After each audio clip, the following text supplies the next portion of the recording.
Welcome to ComicCast, issue number 180, brought to you by Dwayne's World Comics and Games, 457 East Sullivan Street in Kingsport, Tennessee. They carry comic books, graphic novels, statues, toys, and gaming merchandise, including miniature games, board games, and RPGs. Check them out, Dwayne's World Comics and Games, Kingsport, Tennessee. My name is Boogie Bentley. And I'm Adam Wade Adams. I'm Jason.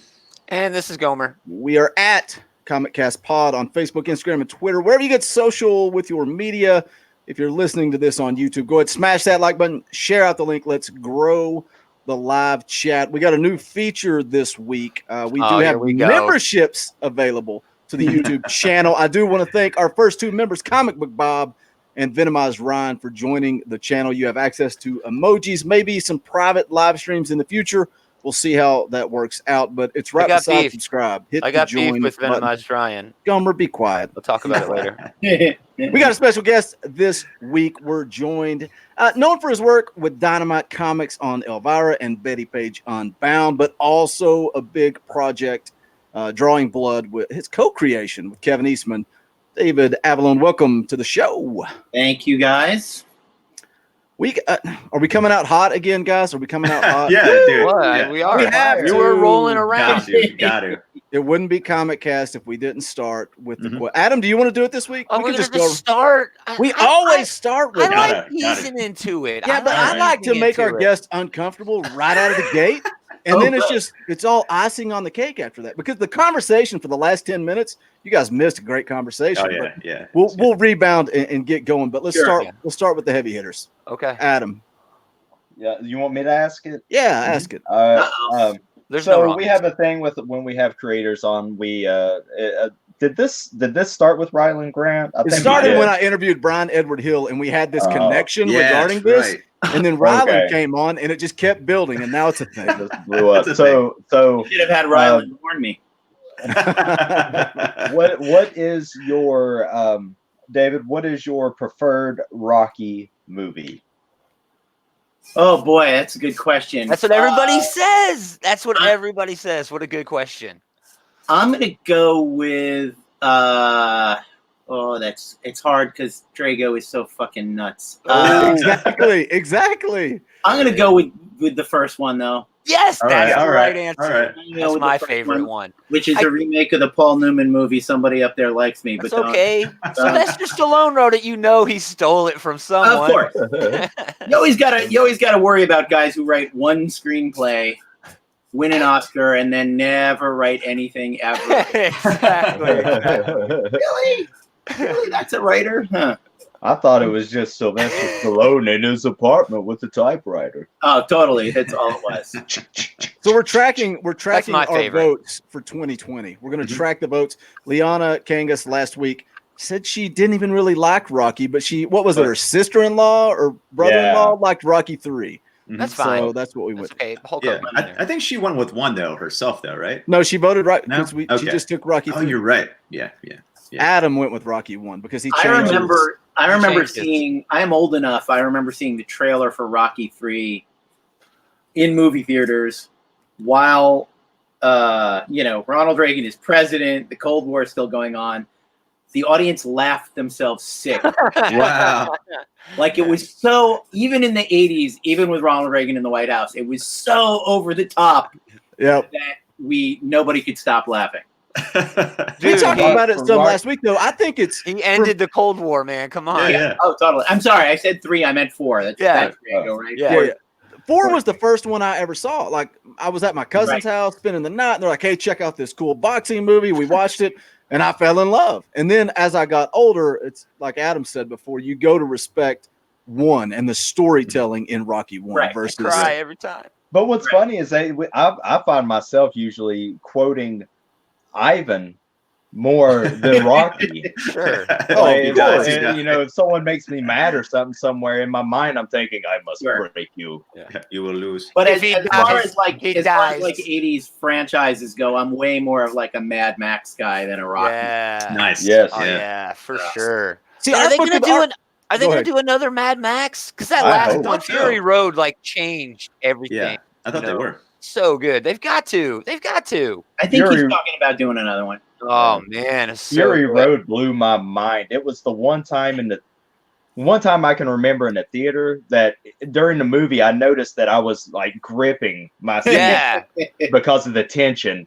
Yeah. And then after the movie, I was walking out. I thought to myself, they just did one big damn U-turn. That movie. They did a big damn U-turn. That was it. But it was so good. It was so good, so simple, and so good. I like the black and white version the best. I think that's awesome. Yeah. Oh, what do they call it? I forget what they call Steel it. Or something, I think. Yeah, they did it with Logan too. Yeah. And The Mist. I love that movie too. But yeah. Oh yeah. My wife and I were watching a Roger Corman movie the other day. His one big studio movie called the St. Valentine's Day Massacre about Capone. Oh, cool. And the cinematographer was this guy who I'm spacing on his name now, Milton Krasner, he was a great black and white DP. All About Eve, a lot of Hollywood classics. His color movies all look like crap. They're all weird and overlit. And my wife turned to me. My wife's a filmmaker herself and very talented. And she was like, turn the saturation off. And we turned the saturation off. And suddenly the movie looked amazing. Oh, wow. Awesome. I've never thought of that. Perfectly lit black and white gangster movie that looks like it was made in the 40s. That rules. To this garish, bright, awful thing. And I was like, I'm going to remember to do this more often. Dude, I'm going to start watching more movies in black and white. Yeah. Good call, man. What? Awesome. My wife's YouTube channel. My wife is like, well, look, all of the movies you listed that he DP'd that looked great are in black and white. Maybe this one does too. I was like, fair. I thought you were about to go into this Roger Corman movie. Oh, nice. I was a minute away from working on that. Really? Oh, wow. Yeah. I prefer the musical. You said you stalked my IMDb a little bit. I was a grip for like 4 years.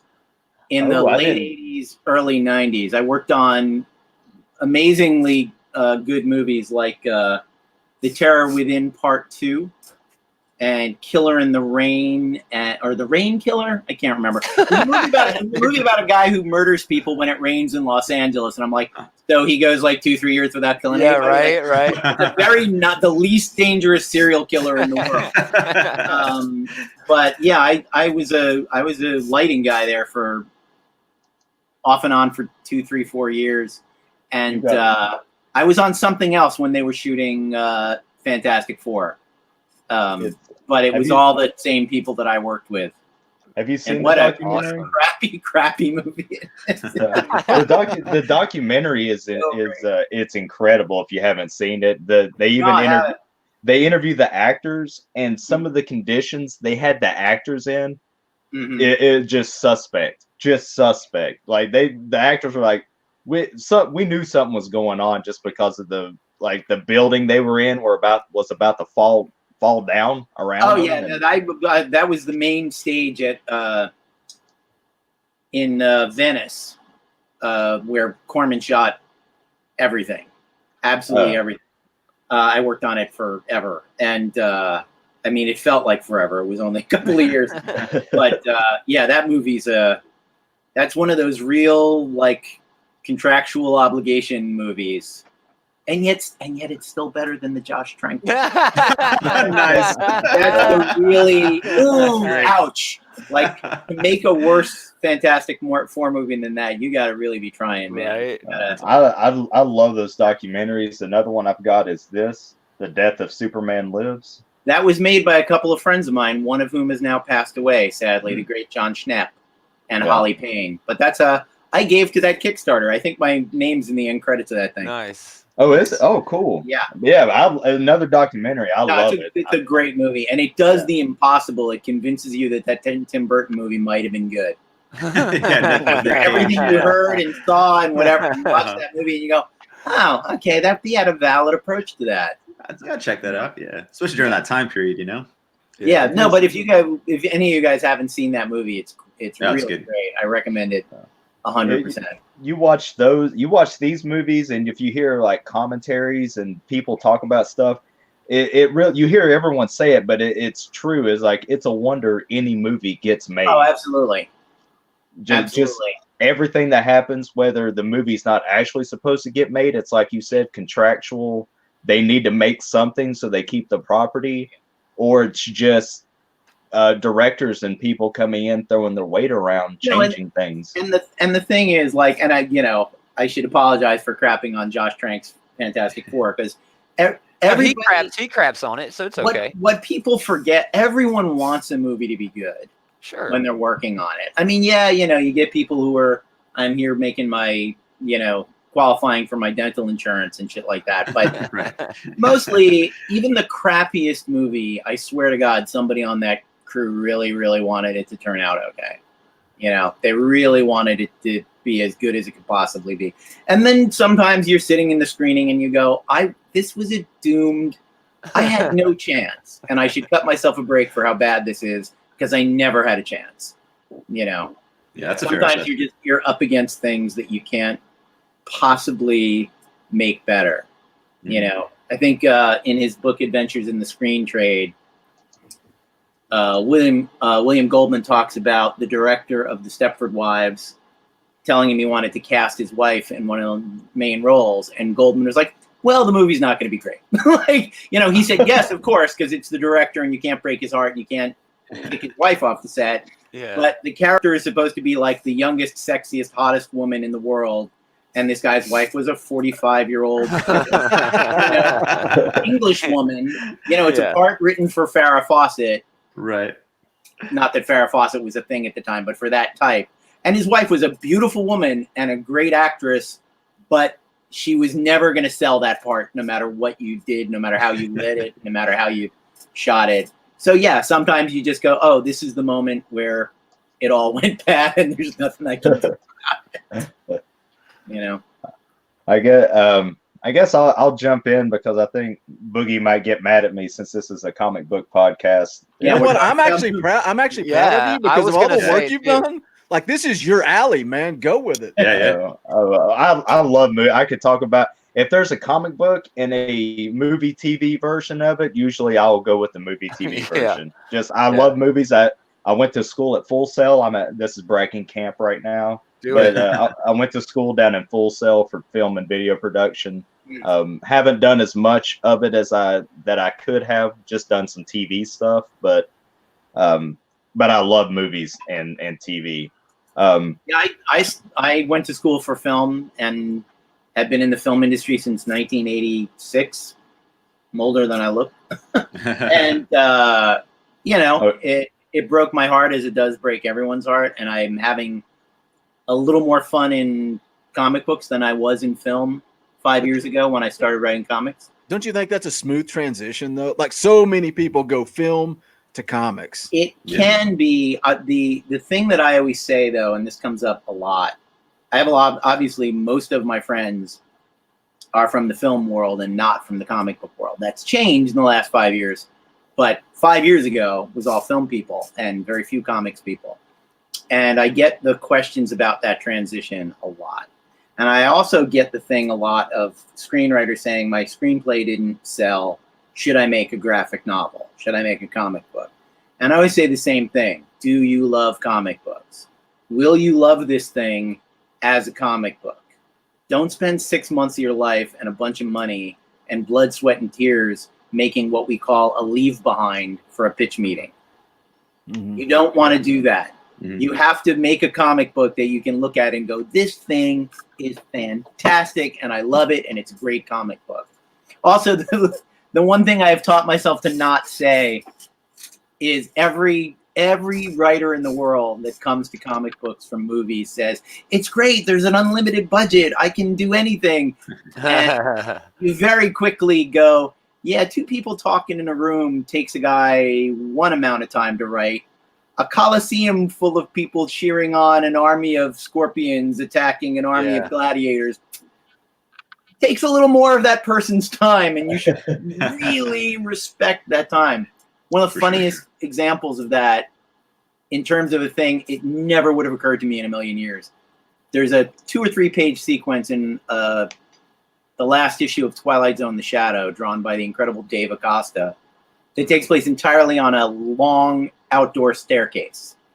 And he sent me the pencils for the first page with every stare having its own perspective line vanishing point. And I went, and he said, I want you to think about this page the next time you're tempted to write a 3-page sequence on a staircase.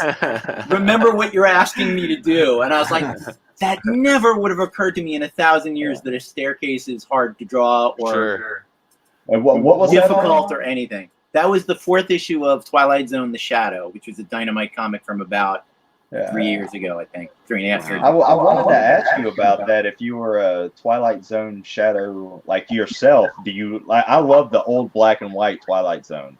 I mean, literally, awesome. if you had to boil my influences down to 2 things, I won't say that those are the top of the list of those 2 things, but like to me, the central challenge of being a writer doing genre stuff is thrills, adventure, excitement, like The Shadow, something that means something and is worth a damn, like The Twilight Zone. Nice. And the challenges do both. And look, The Twilight Zone had episodes that were thrilling and exciting. Rod Serling knew everything you need to know about entertaining people. And The Shadow certainly had some social relevance to the time in which it was written. But to me, those are the 2 challenges. And to do them both at once was amazing. And I love The Shadow, the pulp Shadow, not so much the radio show Shadow. And I love The Twilight Zone. And my absolute favorite thing, I think anyone who grew up with The Twilight Zone, if it's a writer, it would be their favorite thing about doing it. So the challenge is, what makes The Twilight Zone The Twilight Zone? When you're doing that kind of mashup, what is it's not like there's a character or an element or a location that keys in the audience to go, oh, this is a Twilight Zone story. A twist, to me, is not enough. M. Night Shyamalan is not making Twilight Zone movies. He's making M. Night whatever the hell he's making. So what's the thing about The Twilight Zone that I loved that I can pour it in? Rod Serling's voice as an author. Not the actual voice of the guy speaking, though boy did I want people to hear that in their heads. Mm-hmm. But how he wrote and how he constructed a sentence and how he used metaphor. I mean, I think there's one, might be the second one, where the Shadow wakes up and looks in a mirror and he's looking at Orson Welles about to record a Shadow radio program. Mm. Like he's ended up in the body of a guy who played him as a fictional character. Wow. That's awesome. And next to the big Dave Acosta beautiful drawing of Orson Welles, I think it's something like, on an average day, the average man can expect to recognize the face in the mirror. That's not precisely a line I wouldn't write as me, but the pattern of it, the rhythm of it, for want of a less pretentious term, the music of it is Rod Serling. You know, but and it goes on to like, but the Shadow is not an average man, and he is having a far from average day. The face that looks back at him from the mirror is that of a pretentious wonder kid, you know, and then it goes on for a while. But I tried as much as possible that anyone reading that comic, the minute the narration, and I did narration at the beginning and the end, I really wanted, when it kicked in, for the audience to go, there it is. It's now awesome. I'm in an episode of The Twilight Zone. Rod Serling is speaking to me. That's cool. I love those lines that he would do, like he would just take a normal occurrence during the day. When you go to the fridge, you imagine there's going to be milk there for your cereal, and then he'll throw in, "This is not one of those days." Right. Or just like one of those. I tried really hard not to lean on, like, the joke phrases, the picture, if you will, you know, portrait of a man. Yeah. You know, it's like meat. So I tried not to do too much of that, but you can't. I think the last line is, you know, a lesson and a warning from The Twilight Zone. You know, like you have to, you kind of have to end on that bait. Someone asked if I had worked with, Venomized Ryan asked if I had worked with Karen Landry or Chris Mulkey, and I can't say that I have. You'd think I would have, but I have not. I have worked with a lot of strange people and made a lot of nutty friends over the years. speaking of going from like TV movie to comics and vice versa, I was looking at the Betty Page comic, and in my mind, all I can keep thinking of is with all the there's a good bit of Betty Page comics that have come out. Why isn't this not a show at this point? People love nostalgia. I've been actually talking to Dynamite about. I think it's a really, particularly in the current culture. My joke is the pitch. If it's my comic book, the pitch is it's the Marvelous Mrs. Maisel meets the X-Files. Who doesn't want to see that show? Right. That's crazy premise. And of course, I started this before that show was on the air. But I think it would make a great TV show. The trick is finding your 21st century Betty Page, and I think the Betty was incredibly unhappy with the Gretchen Mol movie. And honestly, I think she was miscast in that. I don't think she was a great choice for it. But I think if you find the right Betty Page, you could have an incredible TV series. I think an animated show would be great too. If sure. I mean, then you can have essentially Betty Page. In that. Doesn't Betty Page Unbound #10 drop this Wednesday, right? Yes, the last issue for now. Yes, there will be another series.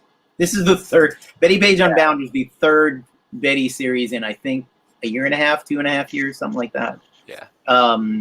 And it keeps, every single series was announced as a 4-part miniseries, and the first one went 8, the second one went 5, and the third one went 10. So the ongoing sales are good, All with some great photo covers. Yeah. Oh yeah. Everybody loves the photo covers because Right. she looks good in a photo. That girl. Yeah. So with Betty Page rapping, I think you said Elvira was rapping. We're going to get into your 12 raps, and again, I literally just finished the script for the next Elvira series, Cool. which will be a team up. Oh. Is that was an undercover team up with another horror icon. So that's all right. Nice. That's awesome. You want to try to break the news on here again? Well, she's got a recent anniversary. I'm pretty sure we can all guess which one it's going to be. Have they done a Vampirella one yet? No, this is going to be a real world horror icon, not a. Oh, wow. Very cool. So it's an interesting.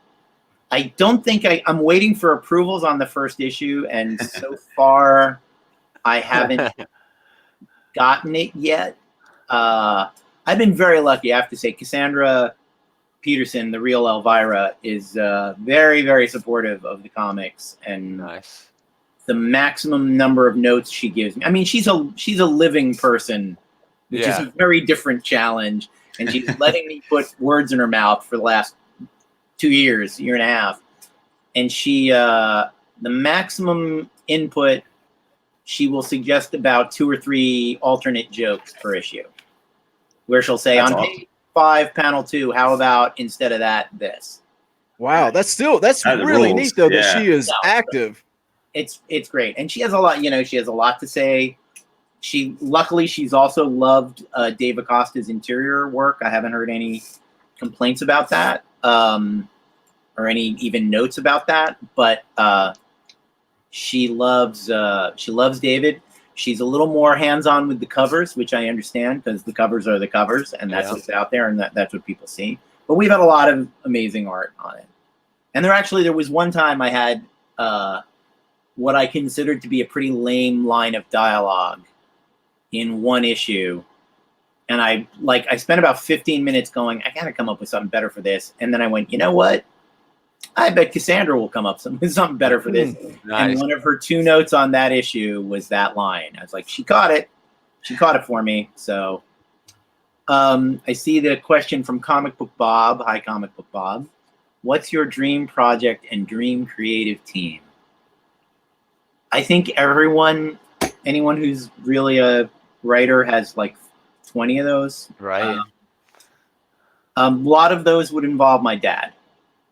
My dad passed away a bunch of years ago, but he was a pulp fiction writer from the 50s through to the 80s. He was published.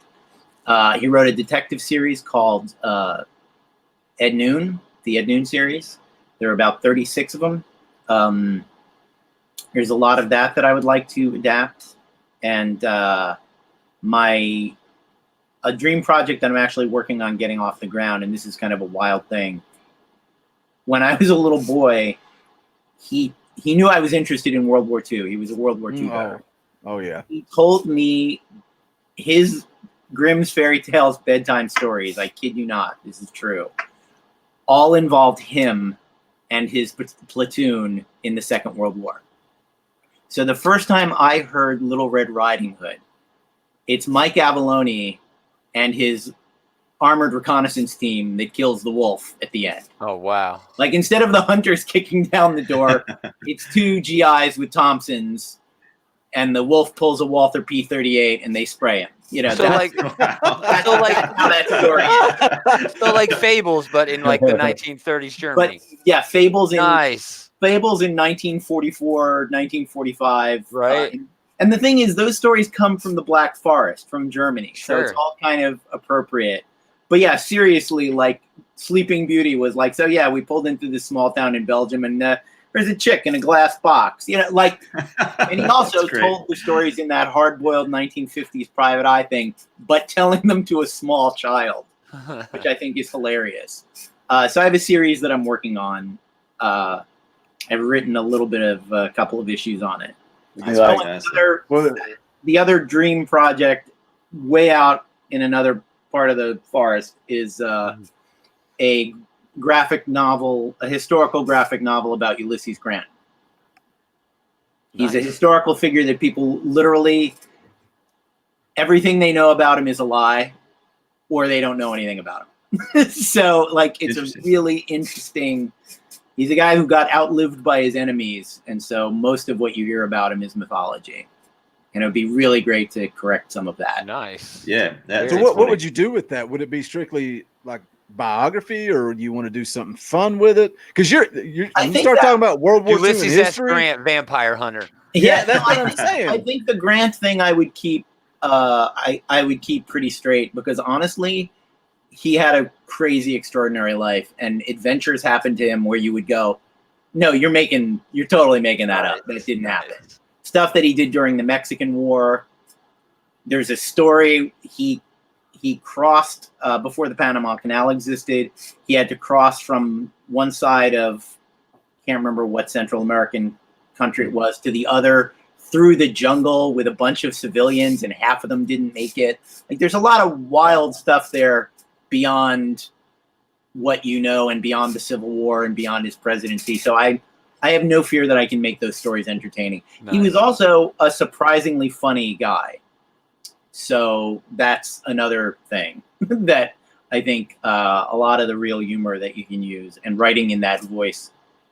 I mean, that's what attracted me to, when I got the Betty job, I almost turned it down. And then I watched a documentary about her that was narrated by her. Called Betty Page Reveals All. I couldn't recommend it higher. And I listened to that voice, that Tennessee voice, and thought, well, that's a fascinating woman. Like, that no one has written Betty Page as this girl. All love to Dave Stevens and his version of Betty and the Rocketeer, but that's not Betty. That's Dave writing about models and actresses he has known, and that's a perfectly valid thing. He never said he was writing about Betty. He was drawing her because she has an amazing face. Yeah. But the Betty I'm writing is from Nashville, Tennessee, and had a horrible childhood and had a fascinating adult life, and I'm just making her adult life a little more fascinating. That's awesome. Great. Nice. If you're interested, guys, in the live chat, we got a lot of people listening on Periscope and also on YouTube. I do have the links in the description to David's Amazon. So, like, if you search his name, all that link is in the description. If you're interested in that stuff, it's also on Comixology. Check it out. Comic Book Bob says these stories, these passion projects that you have, if you were going to do those, do you think you have a company lined up to publish those? You're or on would the hook. crowdfund those? You're on the hook now. You better get started. No, it really depends on the project. A friend of mine named David Walker, who's an incredibly talented comic book writer. Yeah. He did Shaft. He did Beneath the Planet of the Apes thing about General Urko, which I was very jealous that he got to do. Nice. Now he's doing Bitter Root, which is an amazing comic. So good. He's saying so much with Bitter Root. It's unbelievably great good. book.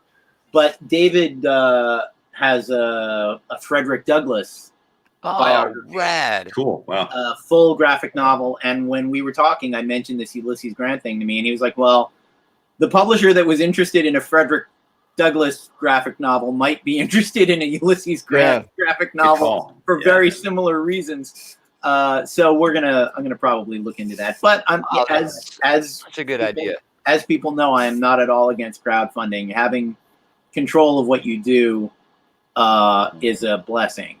Didn't Drawing Blood start out crowdfunding? Yes, Drawing Blood started out a couple of years ago. Kevin, I met Eastman at Emerald City Comic Con.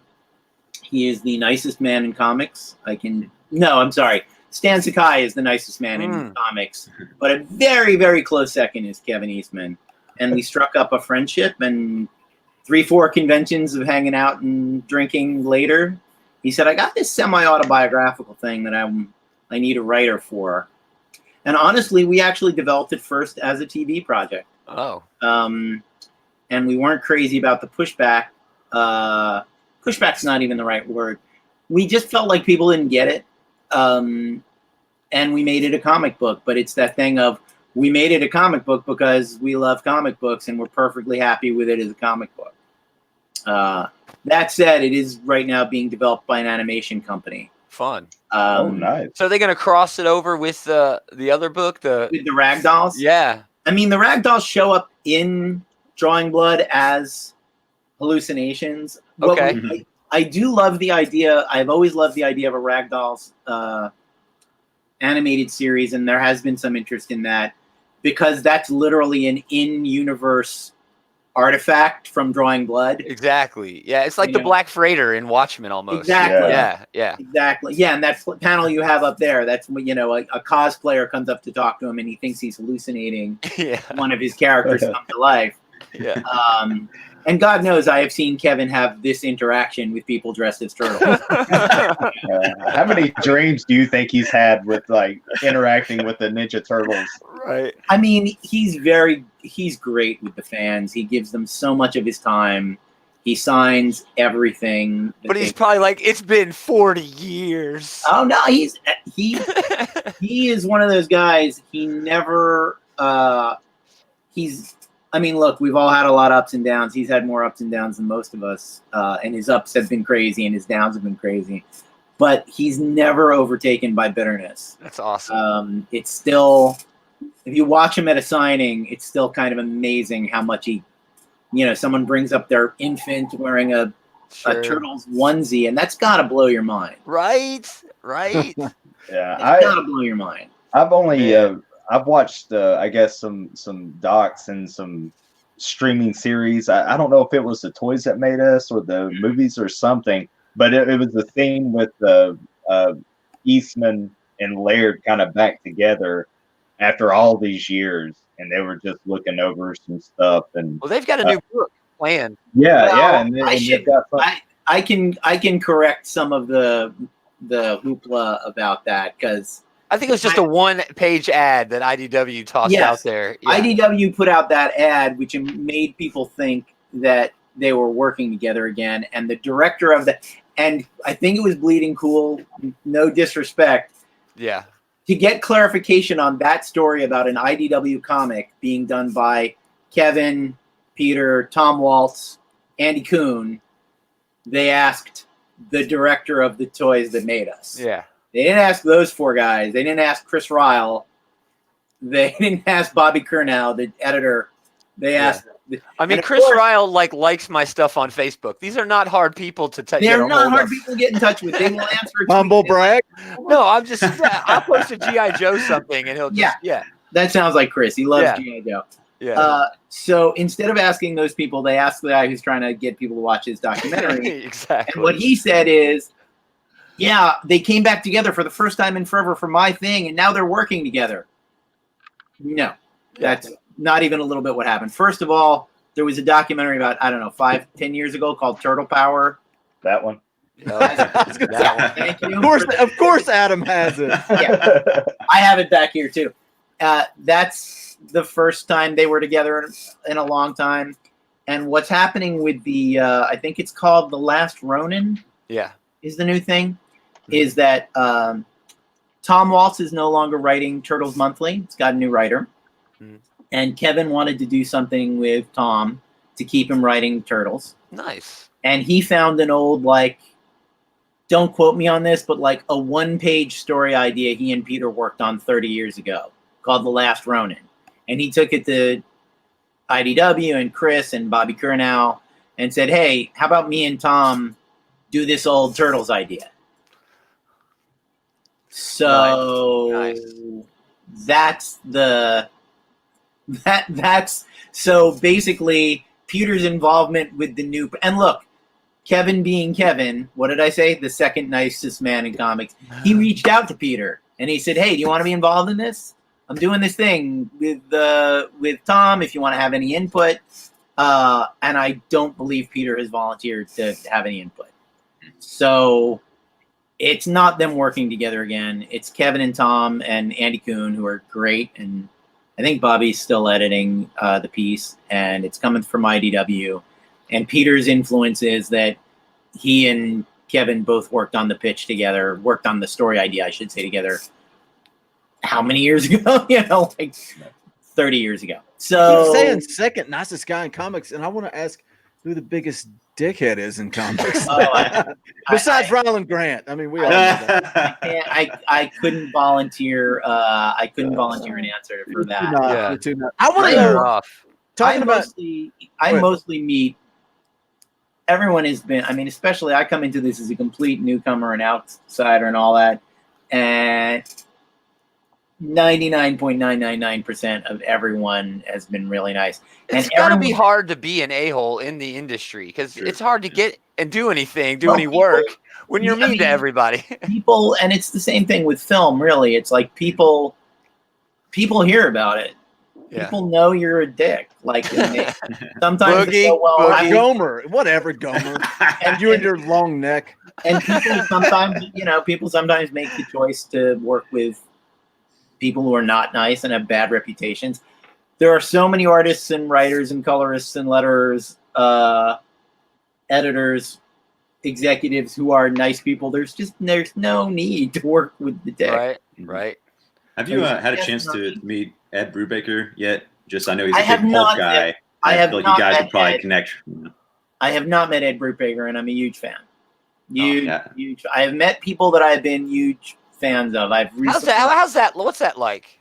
What do you do? What do you just gush right there in front of them and they're like, hey, we should work together? Well, these are your peers you're talking about. I can listen to my Brian Edward Hill interview to see what that looks like. Right. Here's the thing.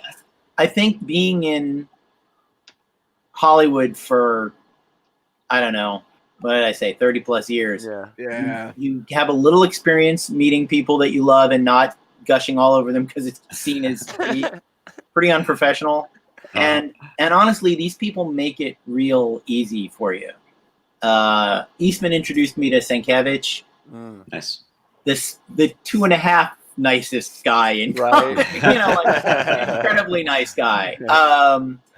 And it was not, the first thing out of my mouth wasn't, oh my God, Electro Assassin, I love it so much. It's like he's just a perfectly nice guy who's done some amazing work. I recently, I don't want to overstep, but I've recently become friends with Howard Chaykin, which blows my mind because in the 80s, American Flag was maybe my favorite comic. I always think it's amazing when people leave Howard out of the discussion of the 80s comics renaissance. Right. They leave Kevin out of it a lot too, by the way. Yeah. And it gets boiled down to a Batman comic and a Charlton Comics reboot comic. That's how, I'm like, those were great, If those two things had been the only things that happened, there's no revolution, there's no anything. Yeah. But you've got Starlin doing Dreadstar, you got Wagner doing Mage and Grendel, there's an amazing amount of comics out there. It's a huge explosion, and people boil it down to these two properties. And I think so. I can't remember who made the point recently that Miller, whatever you think about him, what he was writing about Batman was Batman as a bitter old man at the end of his life, and that has become the default persona of people writing about Batman as a 25-year-old, and as a 30-year-old, as a 35-year-old. It's like, it's true. That was never the idea. The idea wasn't that Dark Knight Returns Batman was Batman at 45. It's Batman at friggin' 65, and bear that in mind. Yeah. Anyway. I want to throw in that I think Ed about the Ed Brubaker thing. That books from Drawing Blood usually end up in print. I'm sorry, what was the last part of that got garbled? Books? Could end up in Criminal? Yeah. Said? That's funny. That's really funny. Absolutely, that crossover could happen, in my opinion. Yeah, I love like noir and old stuff like that. I would love to be like a fly on the wall to hear you guys discuss pulp stuff. I think that'd be amazing. I feel like you guys would probably hit it off. And he does Hollywood stuff too. He directed that show recently, Too Young to Die Old, which has great cinematography. Fantastic on Amazon Prime. But I love all of Brubaker's noir stuff. I think he's an incredible. Actually, I discovered him for one of the, I didn't discover him, but I first read him that run on Catwoman, which reads like it was written by the friggin' Hernandez brothers. It's so thoughtful and deep and emotional, and not what Brubaker is really known for at all. Didn't he bring back Slam Bradley in that as well? He brought back Slam Bradley. Yeah, that's awesome. They just used Slam Bradley as like a 2-scene joke in Batwoman, which was pretty funny. That's really cool. I'd love to see you write Slam Bradley, man, as a character. Thanks. I think that'd be really cool. I would feel overshadowed by Darwin Cook. Writing Slam Bradley. It's hard. Right. It's hard to, I mean, if you gave me Scott Chandler, who's been doing covers for me. I mean, not for me. He's been doing covers for Dynamite, for the Betty Page books, and he's very much a Darwin, a Darwin type. If I had Scott on deck to draw, I might feel like I could write a Slam Bradley comic, and that'd be incredible. Brubaker's reframing of Bradley, how he brought him back was fantastic, and how he used him as a character in the DC universe. Because it's funny that the DC universe, you just don't look. It was Detective Comics, and it hasn't had like a guy in a trench coat walking around, being put upon by the world in it, pretty much since the second issue. So maybe we could go back to the sort of. That was also during that period when it felt like every other. Good question. Every other comic book had Robert Mitchum in it. Right. Busiek, I can't remember who draws, and I feel bad about it. Can't remember who draws Astro City, but he showed up as in the Tarnished Angel run of Astro City. Kyle Baker used him in a thing. It's funny. Favorite movie, band, and comic book. It's a good one. The Mastodon asking 3 questions at once, but I like it. That's okay. Movie, going back to the Twilight Zone, the Shadow thing of having 2 that are opposites of one another. King Kong, 1933. Nice. Wow. And on the whole other side of the spectrum, Fellini's 8.5. Nice. Cool. Here's the mind blower for the kids in the audience. I always joke that they're the same movie because they're both about filmmakers who set out telling you, I'm going to make this film and it's going to be about this. Carl Denham in King Kong says he's going to make the world's greatest Beauty and the Beast movie. Guido Anselmi in 8.5 says, I'm going to make this movie that's going to be about a memory and life and fantasy and success and failure. And in both movies, the filmmaker abandons the project and it's the movie you're watching. Nice. It's a beautiful thing to do. Can I just take a second to slam Peter Jackson, though? Yeah. Well, the floor is yours. Yeah. So I think it's an amazing thing to say that King Kong is because he also says 1933 King Kong is his favorite movie.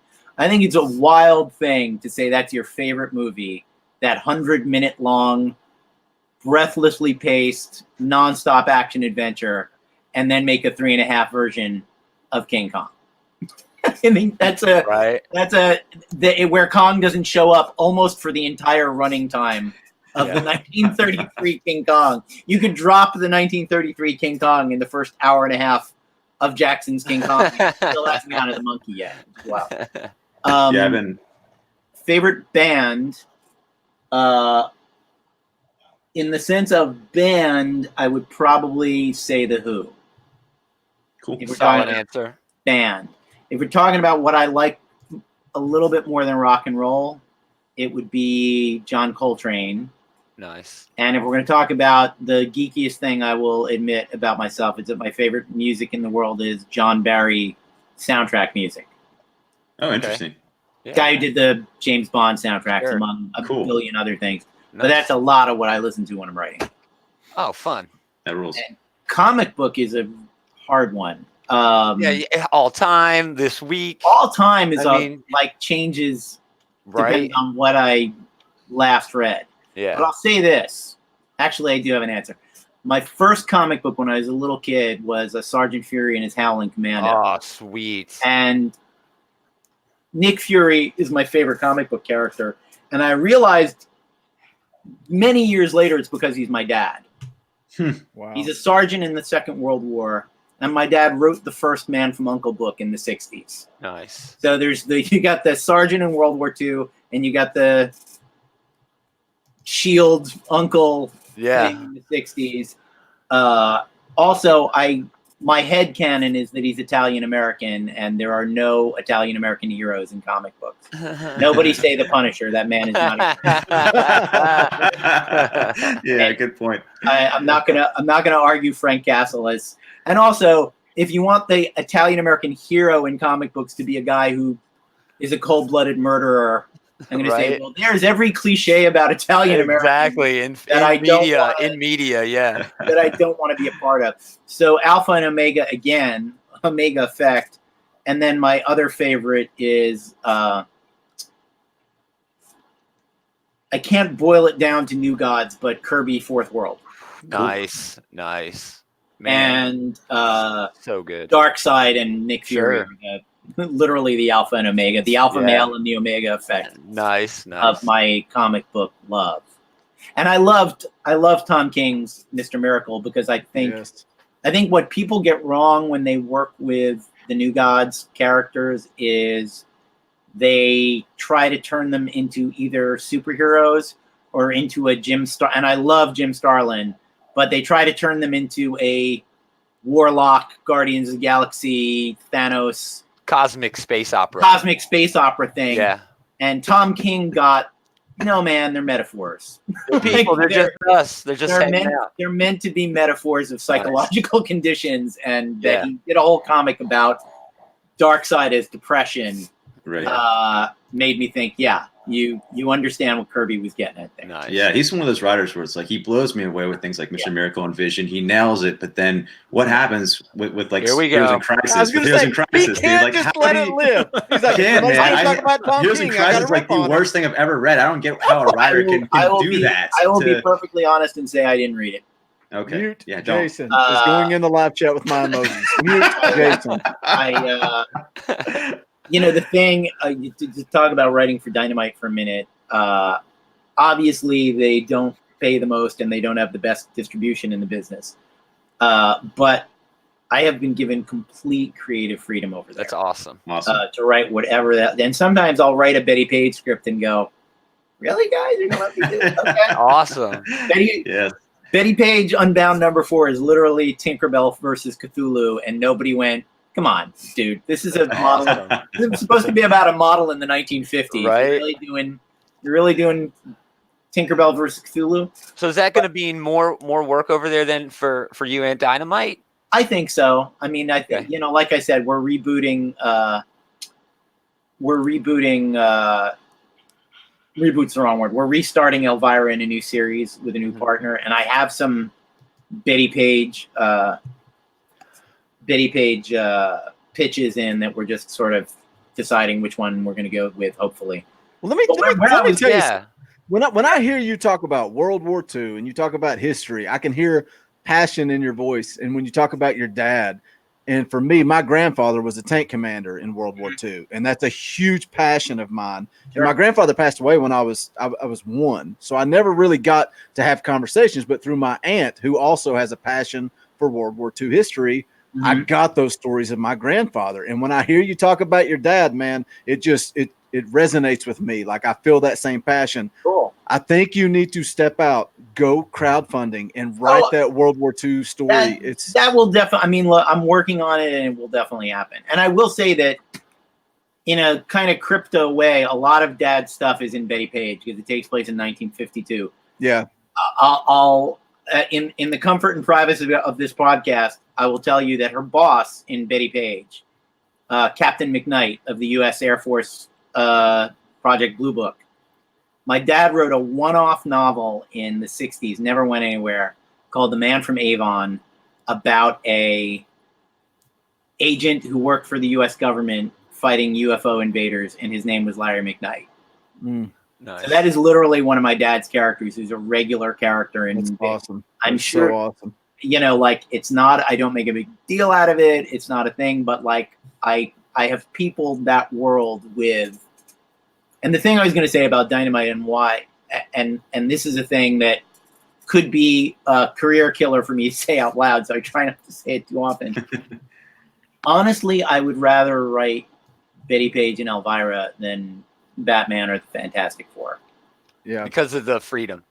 The freedom, and I mean, look, I'm a writer. If Joe Quesada called me up tomorrow and said, "Dave, you're starting on the," and he's another very nice guy, "You're starting on the Fantastic Four on Monday," I would have a panic attack for a moment, and then I would sit down and come up with something.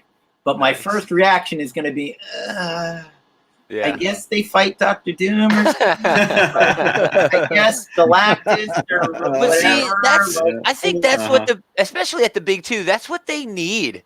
They need creators who are willing to take these characters into places where not only are you going to surprise the reader, but it's going to be something fresh and something that the writer is passionate about writing. I mean, because that comes through on the page. Yeah, maybe they can find Michael B. Jordan. I mean, look, I had the same feeling. They asked me to do Elvira after I'd been doing Betty Page for a year, and my initial response was, another sex symbol that I got to somehow make into a monthly comic book character. Like, I already made Betty Page a spy, so that idea is burned out. Yeah. And it really took thinking about it for a while to get excited about it, and then I did get excited about it. And then it was the same thing with Betty, where I thought about Elvira's voice, and I thought, well, that's not a voice you hear a lot in comic books. And I'll say the thing that Betty and Elvira have enormously in common, while being completely different characters, is there is a comfort and shamelessness, and I mean shamelessness in the best possible way, about who they are. Everybody, I don't know that everybody knows this, but Betty later she dropped out of modeling. She became an evangelical Christian. She worked for Billy Graham for a bunch of years. Mm-hmm. She never, ever, ever said, man, I shouldn't have done that. I shouldn't have taken off my clothes. I shouldn't have done fetish photographs. If asked about it to the day she died, she said, I had a beautiful body. God gave me a beautiful body. No reason on earth someone shouldn't have photographed my beautiful body. Like she never bought into shame. She never bought into I should be stigmatized because I let people take naked pictures of me. And Elvira has a very similar vibe, and that's easy for me to write. Nice. A lot of self-confidence. Yeah, that's cool. Self-confidence. And, and the funny thing is, look, Betty Page, I am scrupulous about this. She did not drink. She did not smoke. She did not curse. She did not actually sleep around. And that's a part of the comics. She And what's the deal with that? Is there like some property that owns that with the deal, and are there rules that come along with that? The estate, or whatever. There is an estate. They have never corrected me on anything. Nice. And they have never laid down the law and said, Betty can, Betty can't. The one time I got one of those, I did a Doc Savage one-shot in which he had an experiment that went wrong. And I got a note from Joe Ryban, who's the editor-in-chief over at Dynamite, saying, the Doc Savage people are not happy about Doc making a mistake and having an experiment go wrong. So I said, I'm going to write something that will talk them into it. And the first page became Doc saying, what we're about to do is a tremendous risk, and it could go terribly wrong. Nice. But it's very important that we take this risk. Yeah. Because what I could learn is worth the risk of failure. So you could be wrong while still being, the character was still right. Yeah, Very good. The inspiring speech about how this could go wrong. As long as Doc knew it could go wrong, they were okay with it going wrong. But it couldn't just go wrong on him and Doc Savage go, this is completely unheard of. Nice. He's too smart to make that kind of mistake. So bold steps forward. But I can't help but think you were talking about the and Boogie brought it back up, the German. I hope my voice. I corrected my microphone. You're good now. Yeah, you're good. Okay. I don't know why my mic changed on my computer. Probably user error. That's technology. But I just when you're talking about the German Grimm fairy tales and the platoon, all I could think of was Snow White. Was the platoon meeting the local resistance, which is the dwarves, and they're so annoyed, like this guy keeps falling asleep, this guy has an attitude. That is actually, there's a whole thing of the frustration with the Three Little Pigs or French resistance, and the sergeant and the wolf is in a panzer destroying the houses. I'm telling you, that's a gold mine. It is. It sounds a gold mine. The platoon leader is like, "What straw? Like, what the hell were you thinking?" You gotta do it. You gotta do it. We gotta wrap this thing up, man. I'll be honest with you. I was nervous, but I'm nervous with every creator interview we do. I'm like, all right, what's this person gonna be like? How's the conversation gonna go? How's this gonna flow? You're coming in with 4 dudes that you've never met before, and I'm nervous every time we bring a creator on. But like you said, 99.9% of the creators in the comic industry are good people, and this has been so much. We went an hour. I told you 30 minutes, maybe 45. We'll see how the conversation goes. We go an hour. So I'm chatty. I can't help it. We appreciate you coming on. We love it. My pleasure, guys. We're behind you. We will support you. We'll retweet. We'll put your stuff out there. If you do crowdfunding, let us know. Next thing you got coming out. Yeah. Well, I'll tell you what. The next thing, the Drawing Blood thing, which was we kickstarted it. Kickstarter was successful. We made the comics. We got the comics to the fans from the Kickstarter. We then put it out as floppies. We broke the trade up into floppies. That came out last summer, spring through summer, and in late April, the first trade drops as an over-the-counter in your comic book store. It's actually, order it this week. The new issue of Previews drops February 1st, whatever. And thanks, Venomized Ryan. And thanks, Tremanchu. And I'll just keep go to your comic book store and tell them to order Drawing Blood trade paperbacks, because that would help. And the second volume will probably drop within 6 months after that. Oh, cool. Between those two, we're going to have a Ragdolls sketchbook. Oh, cool. Keep your eyes out for. Kevin, because we knew we were developing this thing as a project within the project. The Radical, to those who don't know, Drawing Blood is about a comics creator named Shane Bookman who created something similar to the Turtles called the Radically Rearranged Ronin Ragdolls. They're 3 cats that fight crime. They're named instead of Renaissance painters. They're named after Japanese animation directors. So they're Tezuka Otomo and Miyazaki. And when we were creating those characters, Kevin kept track of his sketches and sort of did the sketches in universe as if he were creating the character in the early 90s. So we're going to release a sketchbook. I don't know how many pages just yet. That's going to be every sketch Kevin made. Oh, wow. Creating these characters, some of Troy Little's sketches. And it's really beautiful stuff. And Kevin signed them all Shane Bookman, but it is a Kevin Eastman art book. Nice. I'm really excited to put that out. It's real meta too. That's fun. Oh, totally. It's real fun. Yeah. That's cool. You can make a play on like Stephen King's The Bachman books, except it's the Bookman book. Yeah. No, and just, and also there's if you follow @ShaneBookman on Twitter, that's also me. But it's me tweeting as the main character from. Oh, that's cool. awesome. That's I love it. Shane also has an Instagram account that I think is @BooksBookman91. That is fun. That's fun. So, that's fun. And we obviously it's not something that it's not a 9-to-5 job keeping that up, but I do. And especially around conventions, I always say, we just spotted Shane Bookman in the hall, but he didn't stop to talk. And stuff. That's awesome. That's so fun. Some guys were following him. Invite me back whenever. It was a lot of fun. Yeah, again, all the links are in the description. Follow David on Twitter. If you want to buy his books, the Amazon links are there. The link to his website, all of it is in the description below. Thanks for coming on. If Real you quick, David, crowdfund, I'm not sure if you have I'm not sure if you have the Criterion app, but there's a nice little Fellini and Messina little playlist they just put up. Oh yeah, recently. Yeah, no, I have the Criterion channel. I love it. Okay, cool. Yeah, awesome. All right, thank you again, David. It's been fun. Bye. Yep, thank you. Awesome. That was What great. dude! You guys know how stressed I was. You guys knew how stressed I was. Why is everybody that comes on this show awesome? It's gonna be another best of top 3 again, right? Like I was so stressed, and I'm like, I was shocked by Adam's he carried us. He did. Yes. But to be, you don't have to brag about it. To be the brag about it. No. To be the pessimist, I would say it's just statistics. Because the more and more great guests we have, the more we're leading up to there's going to be that one guest time. It's going to flop. Oh, jeez.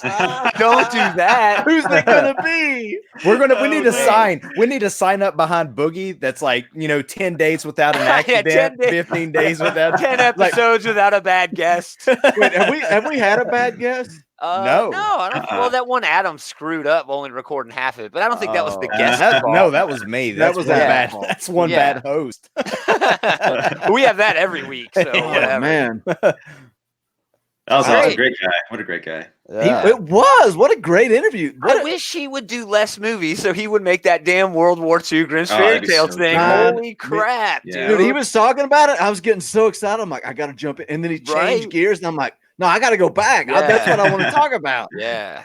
Sign me up for that. I hope he does it on crowdfunding. I'm telling you, he'll make a fortune on it, dude. Yeah. I will every week. I'll be talking about it every week. I'll be like, guys, go back this project for sure. Yeah, I'm looking at Shane Bookman. Yeah, how great is that? How great the first thing is like followed by Peter Samedi, Ryland Grant, and yeah. Well, Ryland Grant books all of our talent, so. Oh yeah, great guy. For free. He's our manager now, right? We're just gonna hire him to be our manager. No, he gets what 8% of the zero we're pulling. Yeah. I gotta send that guy some root beer. He's the best. A couple of weeks ago, he DMs me and he's like, "Dude, you want this guest on?" I'm like, "Who are you talking about?" Yeah, sure. Yeah, it doesn't matter. It's his neighbor. His neighbor's got some new business he's starting. Come on, kick this thing into high gear. Yeah, well, David just dropped it. So Ryland, you need to get some monkeys on the front of your covers, man. Yeah, you make that money, dude. Marvel did like a monkey theme for like a whole period of time. Was it Marvel Apes? 2000s. Yeah, Marvel Apes. Oh yeah, that's right.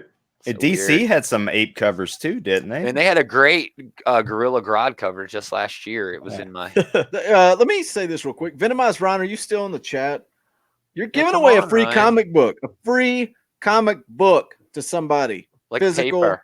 Copy, variant. He's doing better than we're doing with that sort of stuff. What a great dude! Like he's paying us to give away stuff for free. If you're in the chat, drop what you're giving away, and you set the criteria. You pick who you want to give it to. We got 9. He said he's gonna mail it though, so he might just put it in a manila envelope and be like, Here you go, Joker. What do you want him to do? Drive it to somebody's house? Are you serious? No, you have to package those. I Quit mean, shrinking your neck. You're purely. like, well, I don't know what I would do. Is, What the hell? dude, stand tall and show your neck. With Boogie, pride. do that again. Thing. Do that again, Boogie. Look at that so neck. funny. Whatever. It's Drop like Gomer ET. emojis. Drop It's like Gomer ET. emojis. Stop. I don't even see him. I'm not even on the YouTube. I Stop, mean, I Boogie. don't know what it's gonna do. It looks like Grimace from McDonald's when you do that. Like the white Grimace. Hey, The white it would grimace. take everyone's attention. You put a neck pillow, and it'll just take Stop. people's attention away. That's why I grew my hair out. I just look like a ping pong ball on a Uh, toothpick. No, I love your Minimized hair. Ryan is gonna Your send hair's that book fantastic, Gomer. in a Geminized mailer. It's going to be And I mean that. Ooh, that pristine is a condition. capitalized. Dude, we got Doesn't- 20 people hanging out in the live chat. Guys, smash the Yeah. like button. Let's go. Let's go. Doesn't- We're gonna doesn't get- Comment Antonio about my neck use and how it Gemini? is a normal sized neck. Look at that thing, bro. What are you Look at talking that. about? It's incredible. Dude, it is Oh my huge. God. Gomer, you could be a neck model, bro. If that was See, I something could else, be a you neck would be model. so proud. Yeah, That's you could. a good thing. You a could. neck model is that means you have a You good should neck. get a tattoo of like our next sponsor, just like What prime the billboard hell? estate. You need some. You need some gold on that, like an Italian, like Like necklace. Mr. with T. a- Maybe that's what Mr. T did all those years. He had Mr. a very T. unusual neck, or maybe people just talk so much shit on him. Like, I gotta cover up my neck. I'm getting a turtleneck next episode. Just wait. All right, so here's the deal. The first person to find Venomize Ryan on Twitter and message him, he's going to send you. Oh, you gotta What- find him. It's like a what- scavenger hunt. Yeah, it is. What was the book again? I already forgot. Oh, it was the Sons, the Venom Kids. 1 in 25 variant. Yeah, Web of Venom. What was it called? Web of Venom. Bad son. Good Long son. neck, Good Littlefoot. What is that? Like a dinosaur? The More Land neck. Before Time. Time Yeah, reference? Land Before Time. Yeah. What the hell, man? Oh, look, Damn good it, luck. That's Drew. going nuts. The day of the neck.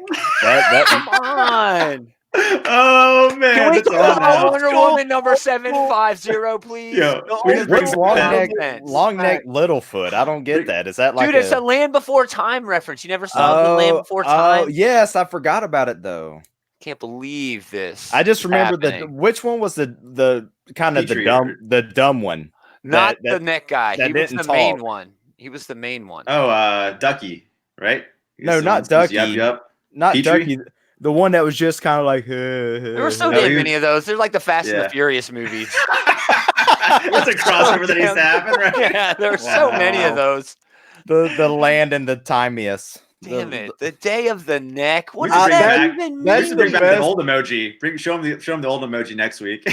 What does Yeah, that I wish I mean? could go update it right E.T., now and add it thanks. in there. Thanks, Big Willie. Real nice. Guys, that's Real what you're nice. getting. The Web of Venom Good Son variant. Find Venomized Ryan, send him a message. He's going to mail you that book. Yeah. Maybe it's because how people could be a pain in the neck. Maybe that's Oh it. my God. No, It's Gomer. I'm being serious. Maybe so many people get on your nerves, Gomer, and piss you off that it's like I can't believe this is a thing. it'd be better than being a pain You in the literally ass 'cause then your belch, pants fart, wouldn't and fit. drink root beer on this show. And people And love I'm him for taking it. shit for my neck. No, you're cannot not. believe Not this. for your neck because you're so offended by it, bro. Oh, I'm not. Maybe I'm sorry, yeah, Gomer. I should tone it down. I I- should tone it down a little bit. Gomer, I'm sorry. I'm Thanks, not. Adam. Because you know what? Oh, Right of course now, you're not. Of course you're not. right Boogie. now, I'm scrolling through my settings trying to figure out how I can bring back the No. old emoji. And we're I've- gonna I've- Oh, is it blow up. lost forever? I've got a beautiful glass house and I do not want to throw rocks. Yep. Thank you. Congratulations, Mason. Oh, we've already got our winner, Got a winner. Mason. Wow, So- Mason is a longtime Free Comic Friday dude Dude, that I he's never getting see in the live chat. He's listening. He's listening. Uh-oh, There he is. Mason. Radcliffe. He's Yeah. a lurker. That's You fine. just Keep got called lurking. out. That's awesome, dude. Good Congrats, man. for good for Mason. That is a 1 in 25 variant, automatically worth more than cover price. Yeah, that Be rules. careful. Thank you, Ryan, for doing that. Mason Yeah, has thanks, a man. brick Mike house. Ryan. He can throw rocks. Yes, I'm brick.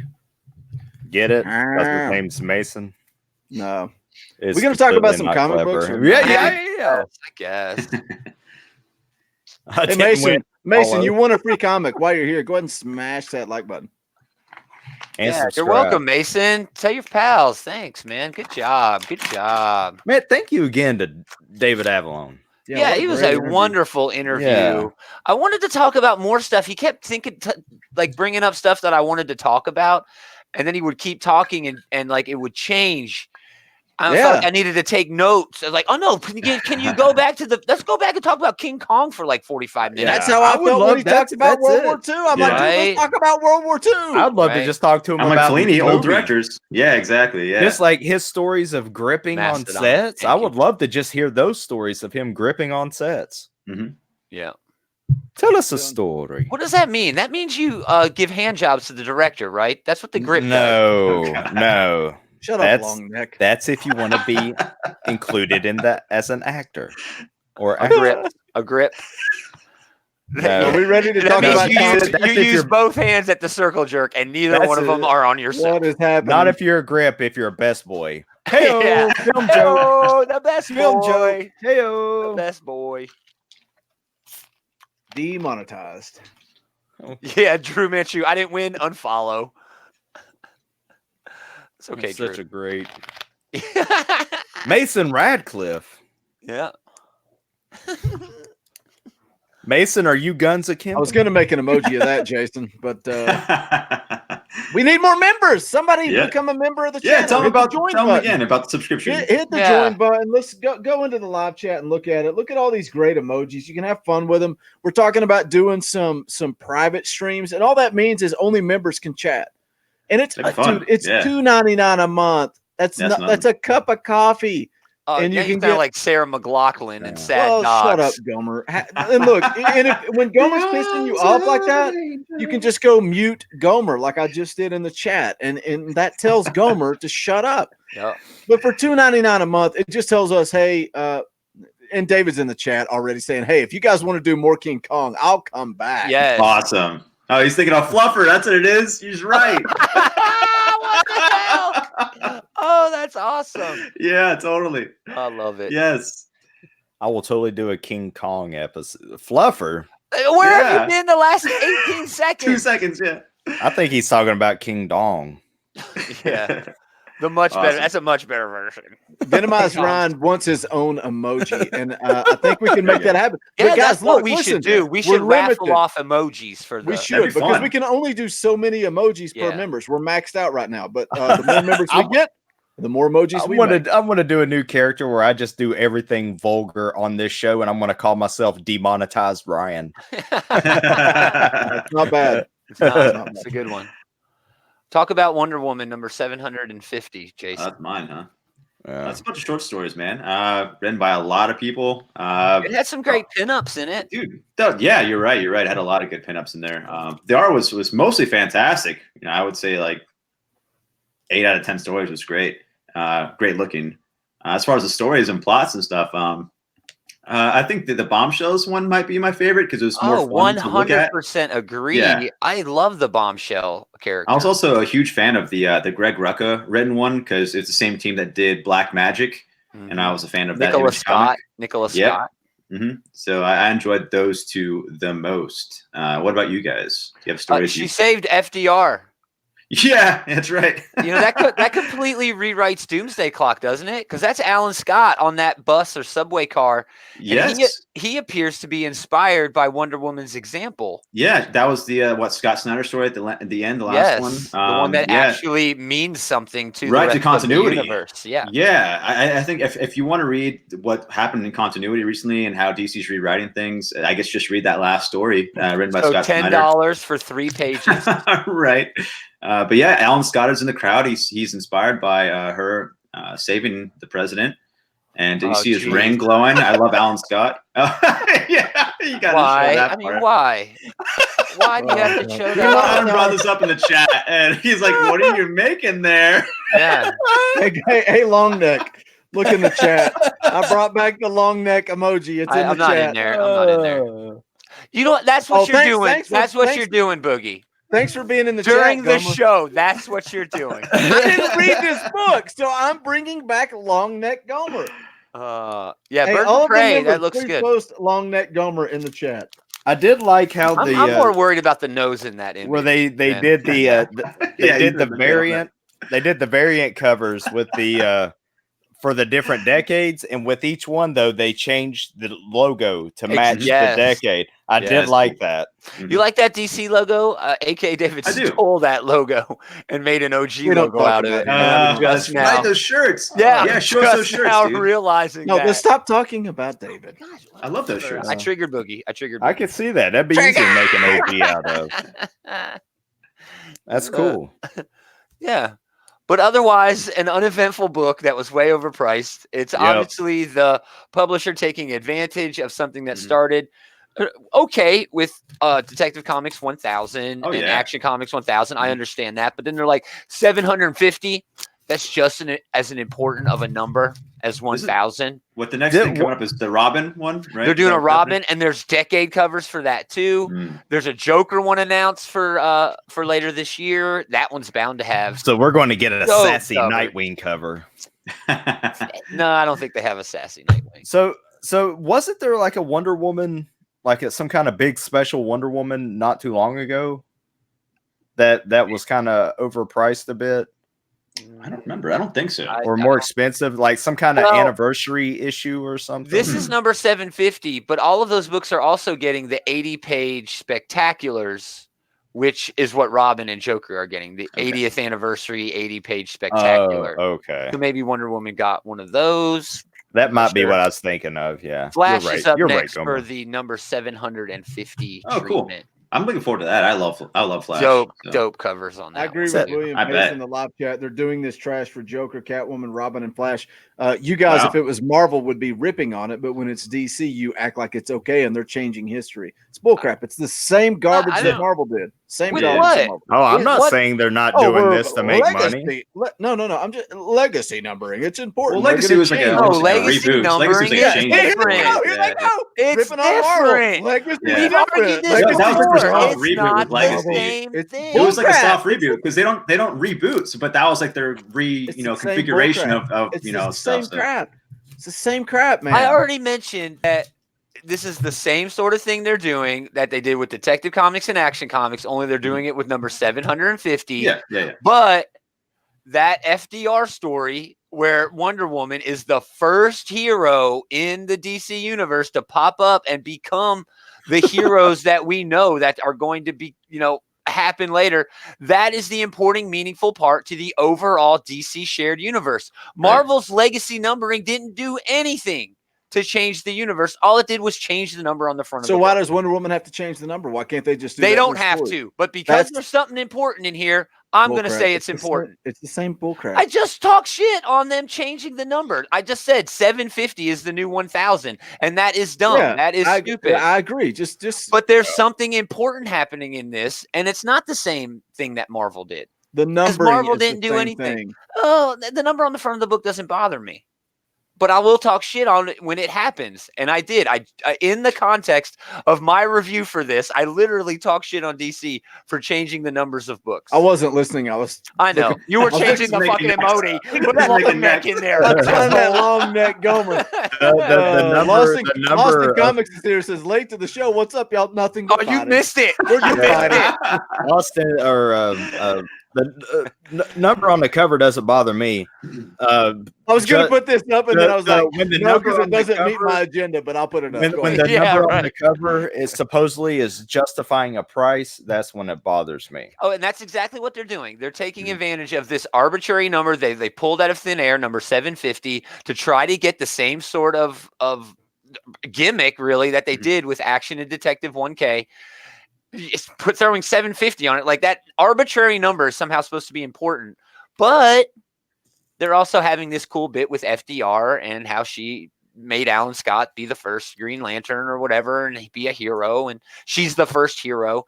It's important to the continuity going forward, right? Like DC has promised. Now, just like Drew says, that DC doesn't give a crap about continuity, but they say they do. So as reviewers, what are we supposed to do? Yes, we have to pick up and follow the continuity, but we can also throw in that grain of salt that says DC has told us this before. Rebirth, Doomsday Clock, they've said that this is going to be different, and it wasn't. So it's all the same. It's all it the is same. all the same. Whether it's Marvel or DC, it's all the same, man. But DC is saying that it's going to be different. DC is saying Marvel it's going to be different. Then say, we're going to launch 5G and we're going to go number ones again. And exactly. Oh boy, yeah, it's exactly what's going to bull happen. crap.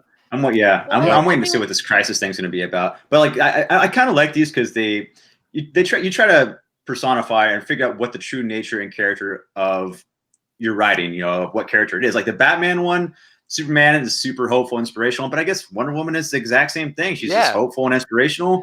I don't know, man.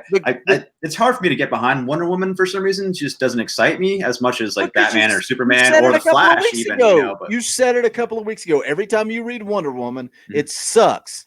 Yeah, and it's the same for me. I'm like, I want to get into Wonder Woman. Yeah, Every time I read it, I don't like it. I don't like it. They need to take her back to the old school where she was fighting Nazis. That'd be cool. Then that story in here with the girl making the flowers, I love that. That was a Julia Wilson story. Yeah, that was a little adorable story. Nice little family touch. That might have been Gail Simone. Gail Simone, you're right. Yeah. If they put out like maybe not necessarily maybe a monthly at $8 of something like this that was full of stories, that maybe involved Wonder Woman, would you be more likely to buy it? Like that it wasn't not really continuity. But just random stories by the artists and creators. The only reason I wanted to read this is because of the continuity that's in it. This entire book is a gimmick meant to get new readers who have no idea who Wonder Woman is, or maybe who want to get back into Wonder Woman, to give them an opportunity to get in. But it's a cover, grab. They have 10 different covers at $10 each. Stores have to buy those covers. They're going to, and they did. My store had at least 2 of each cover. I don't know if they sold those, and I'm okay with that too. I'm all right with that too. Yeah, I am going to read that. I read everything that happens in the Wasteland. Yeah, we got to move on from this book. But Lost in Comics says, are you guys going to read Avengers Wasteland? It's on the Book of the Week poll. You can go to @ComicCastPod on Twitter and vote. It is on the poll, but we'll be talking about it one way or the other next week. What's next? It's me, Guardians of the Galaxy. Number 1, written by Al Ewing. Who we couldn't tag because he has us blocked.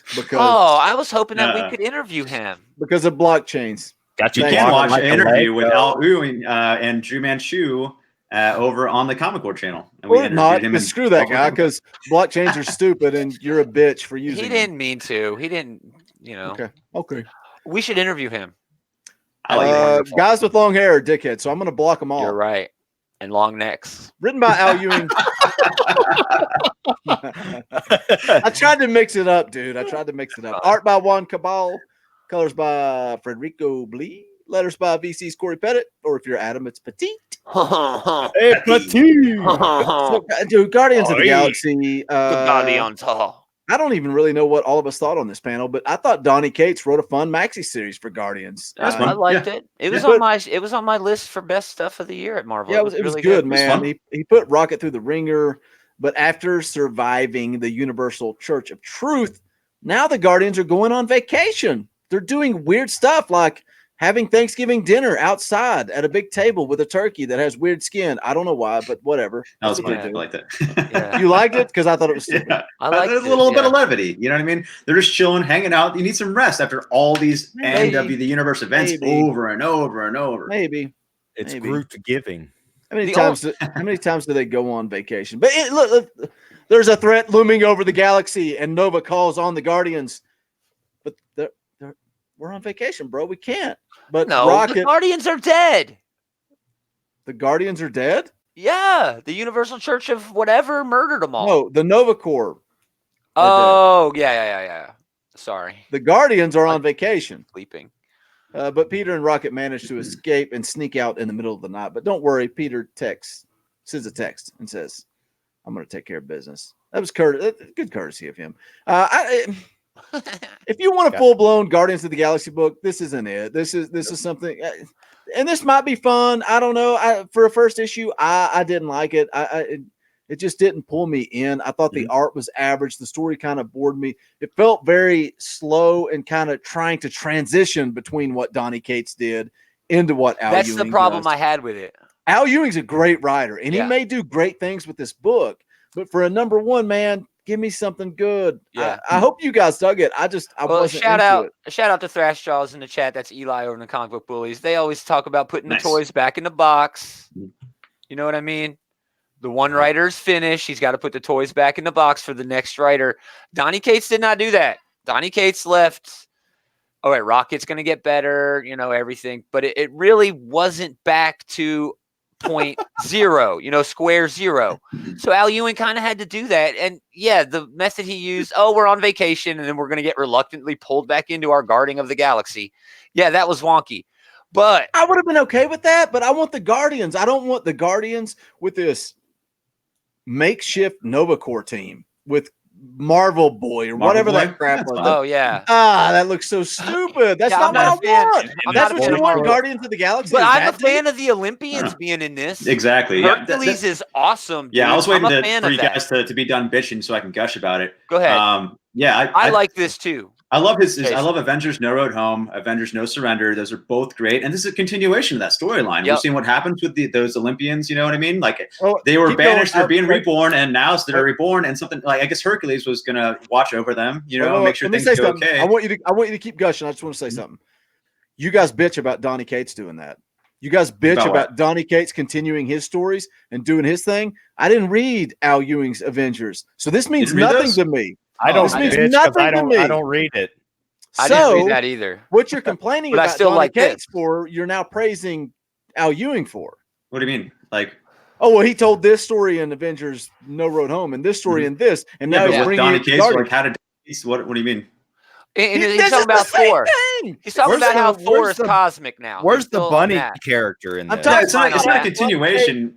Like Cates stuff. My problem with Sims, like you'll see like Cosmic Ghost Rider and characters, his own created characters over and over, shoved in your face over and over again. Al Ewing didn't create Hercules. I don't want to see him become the next Bendis. Don't like Donny Cates. I don't want to see him become the next Bendis. Like Bendis does that shit all the time. Yeah. No, I like Donny Cates on a whole lot of stuff. Yeah, I didn't care for his one issue of his. I want to see Donny Cates write God Country.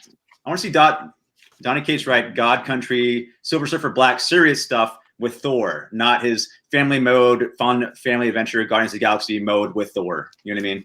Yeah. You guys said you didn't like him continuing his stories through different various comics. All I'm saying is I'm fine with that. Him continuing his own stories, but I don't want to see his own created characters over and over again in my face. Like, you know what I mean? Like, they're cool here, like splashed in there. But like with Avengers No Surrender and No Road Home, those stories were so cool and homage to Marvel Comics as a whole. They were inspirational. They were fantastic and really great written and drawn stories. I recommend you read those. They're so good, and this is a continuation of that. So I'm excited to see where it saying goes. go read No Road Home. Yeah, Is No Road Home the one that had so many characters that I tried to read and I was like, they all have a million characters. Yeah, it's a big Avengers scene. Yeah, and my problem with Donny Cates was like Jason was saying, he creates something, it all goes cosmic, and he pulls his own characters back in it because his other characters, his previous characters have gone cosmic.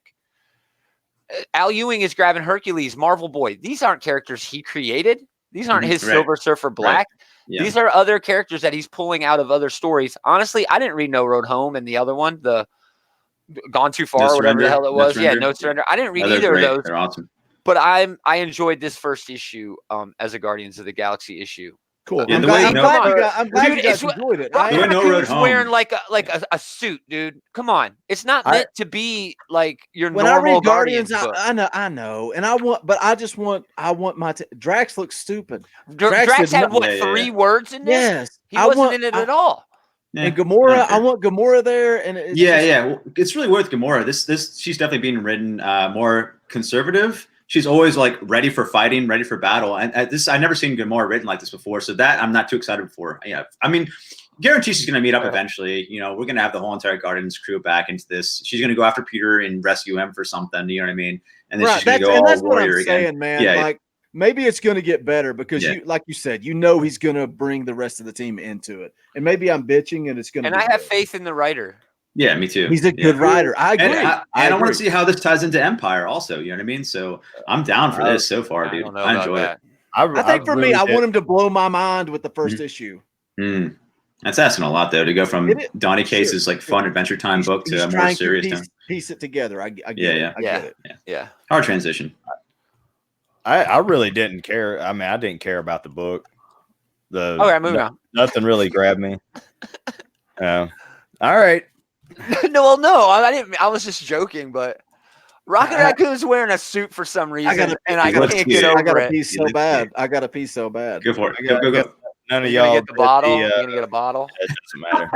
While you're gone, I'll do Atlantis Attacks because the book's stupid. Well, let me say this. What? Let me do this. Oh man, now I want to stay for this conversation. Yes, you do not want to miss the Atlantis Attacks conversation. It doesn't because matter. I enjoyed Atlantis Attacks #1. I thought it was fun. You know, I enjoyed. It made me want to go back and read Guardians of the all that Galaxy. Agents of Atlas crap. I enjoyed the No, I Guardians didn't. of the Galaxy Valentine's Day cards that they had in the shops. Let me just say this. Oh. It took 4 panels to let everybody know that Amadeus Cho is annoying as hell. That's it. You guys talk about it. Yeah. I got to pee. I'll Oh be my right back. gosh, he was kind of Have fun with annoying. it. Okay, Atlantis Attacks #1. I think that's his thing. Written by Greg Pak, Ario, and Nandito. Did I say art? Art by Ario Anandito and Rachel Rosenberg, and letters by Josepino. And this book, Joey, this book we just get Portal City of Pan, not Pan's Labyrinth, but just Pan. Mhm. So I sprayed to make sure my fish don't stick. And so Pan and the creator or whatever of Pan named Mike Nagayan is using a stolen I think it's Atlantis Gwyn, dragon. isn't it? Gwyn. Gwyn? Gwyn. If Boogie but was here, he would correct us on that. either way, they're Yeah. using a stolen master. Atlantis dragon to make magic portals and use it as like a product or service kind of deal. Yeah. Of course, Namor. Come on. Namor Namor. isn't Namor. You sound like Namor isn't Northern happy. Georgia. Oh man, I love Namor the submariner. I love that there aquatic Namor. He's in Atlantis. Now I'm usually not one for Red Lobster, but that Namor. So Adam and Gomer show. Namor isn't happy about it, and he ends up battling Amadeus Cho and Silk, who are also kind of looking into this dragon thing. And then at the end, Agents of Atlas shows up The OG Agents of Atlas. with the one guy I Namora- recognize, Namora Which was looking what? hot as always. 3D man who could see scrolls, I guess. Aren't we all 3D men? 3D man. 3D men? Like That's trainers. it. I really didn't care about the book, man. I love The that art, old. the art, I like the art. The art was cool. Yeah. I'm a fan But, of that old Agents of Atlas team, dude. Mhm. That's cool. And I'm a big fan of Namora. I have a huge crush on Namora. I have since I was a little boy. Well, I wish they would have been more involved in the book rather They than showed up in Amadeus the last Cho page and reveal. They got to get you reading issue 2. Ooh. Well, guess what? I'm not going to read issue 2. This was fine for what it was. I haven't Mm-hmm. been keeping up with any of this that's going on. Does everyone remember Amadeus Show before he was Hulk Yeah. and how dope he was and Mm-hmm. how he would have this pink like mist around him that was full of numbers and algebraic equations, and then he'd have to eat a lot of food because he used his Bro, that brain was- power. That was his Yeah. IBS. Holy crap, that was great. That's way better, Amadeus yeah. Show. Mhm. I haven't liked Amadeus Show since he turned himself into a Hulk. It Mhm. felt like he was just fanboying to the extreme. Mhm. Should we Great go on? Hawk created him and lost him. You Yeah, want to I move agree. on to that outright? See, I- Geekery book No, of the no, week? no. Stop trying to transition, Adam, when you don't know the damn plugs. I'm so glad I got back. I want to see. Sweet I want to Moses. see like this book, but written by Jim Zub. Like I want to see Invaders. Yeah. Written style stuff with this. Well, that's Zdarsky. isn't Zdarsky. it? My bad. Yeah. Either So- one. Zub's been killing it on Champions, and he writes the Amadeus Show better over there. Mhm. When he's writing Amadeus Show over there, Yeah, I don't think yeah. he has, in this run. But man, Yeah. this should I be didn't- better. I can't believe Braun just up and walloped on Namor. Like Namor's there. He doesn't just say, hey, Namor, hey, I just learned about this dragon that my boss is controlling to power the whole city. What the hell? He doesn't just go up to him and say, yeah, man, Braun is the worst. Yeah, I didn't want to see Greg Pak write this, man. I was waiting for this book, but I thought it was gonna be written by Zdarsky or Jim Zub. You know what I mean? But who wrote Agents Because Invaders is awesome, dude. Invaders is so good, and most people are sleeping on that. So Greg I Pak really is want to writing the current Agents of Atlas stuff. But I've heard so many good things about it. So I've heard it's good too. It got an event called Atlantis Attacks, so it's got to be good. Yeah. It felt like Pak was not writing this for the people who are reading that. It felt like he was having to catch up. Like, oh, let me fill you in on 20 issues of what's been going on in this other book in 3 pages. And it was wonky. And again, why is Amadeus Cho punching Namor? Are you stupid? What? You guys both realize that your boss is wrong. Why don't you team up with Namor and make this 5-issue series a 3-issue series so we can all not read it? Can we move on? Is he writing the other book about the old leader in space or whatever? Oh, I have no idea. Okay. I don't even know what that is. Well, the guy that left the control to Jimmy Choo or whatever. One of the end books? No, not the end books. No. The guy who organized the Agents of Atlas. They talked about him. Jimmy Choo. He had a team member inside that recent book with the all the Marvel short stories. Where they're trying to promote Empire, incoming, or whatever. Yeah. Oh, he was in charge of that team in space. He was in charge of that team in space, right? I think that's this, isn't it? I don't think so. Mm-mm. I don't know. It was. I mean, that was in here in that book as well. Yeah. But Jimmy Choo was in charge of a team in space, and so I thought, it might lead into that as well. There's so many teams. Everybody's got a team. There should be a team that. Why don't you want people to be friends? Since there's so many other teams, he hates everybody. He has nothing to do, so they start a podcast and interview other heroes and villains. Yeah. Can we move on? I'd listen to that show. Yeah. Mm-hmm. Yeah. I know Adam wants to go to the book of the week because he wants to be the host. And we got to do Gomer's pile. But you know what we got to do? What?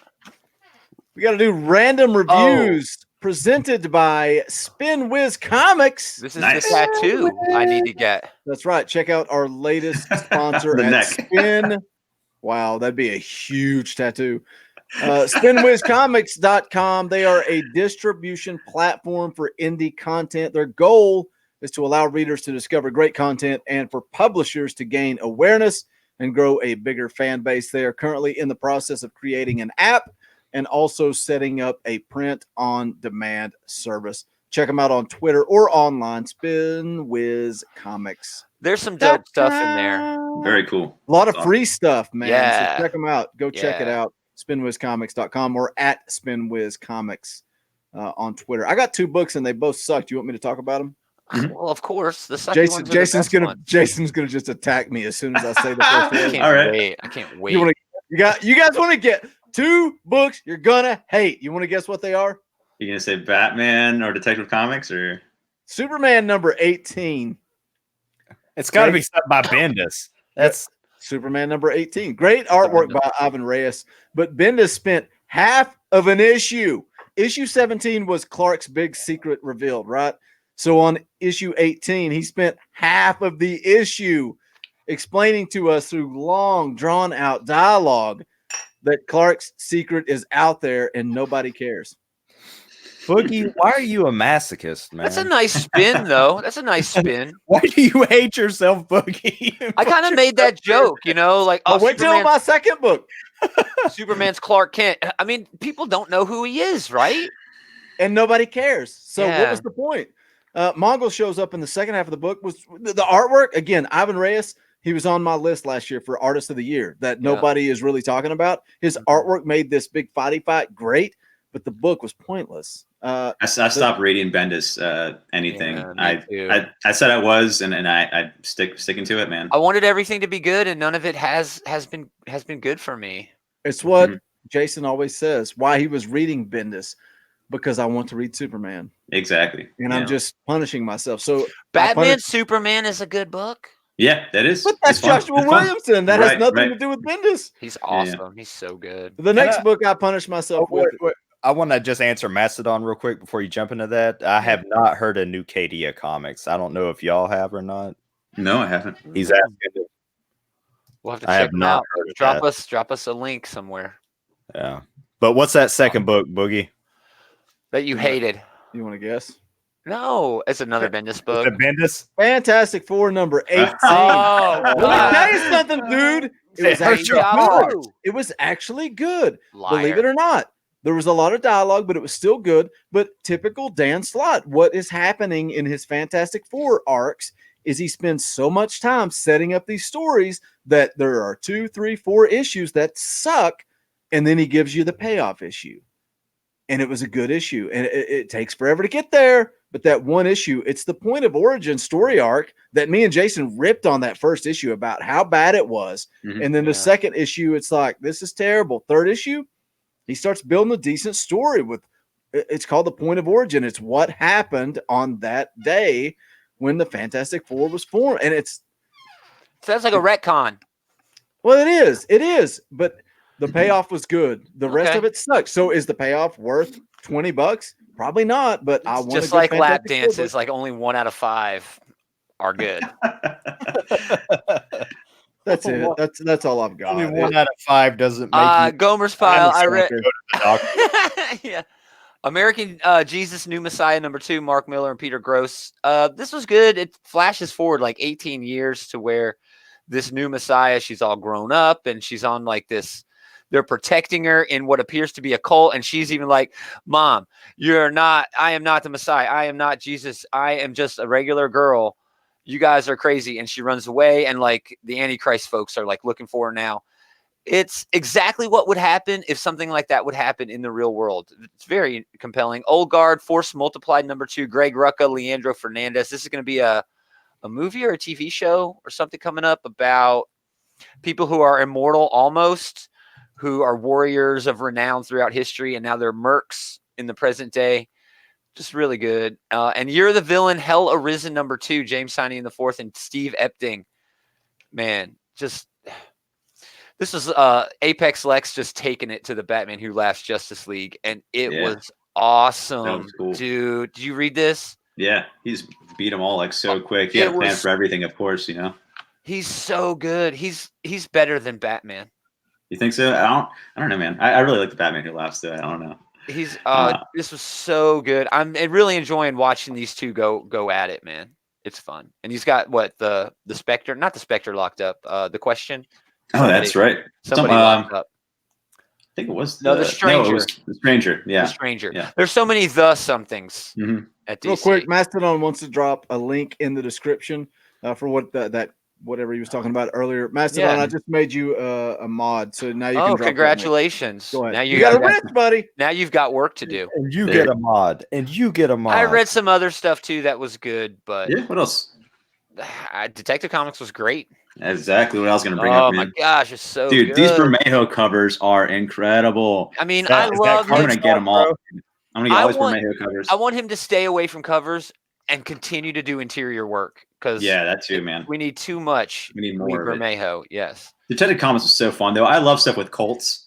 You know what I mean? So this is just right up my alley, man. It was so cool to see this cult get this guy and open up his mouth and made a portal, this big monster that came out, man. I love that stuff. I love and stuff he was like that, and the monster was like, haha, the Asgardian mythology is all a joke. We tricked everybody. It's really just devil worship, and it summons us to screw you guys over. Yeah, and Batman was doing like, it was cool because it's still pulling in that Alfred stuff where Batman is having to do some of the busy work that Alfred had to do, like cataloging.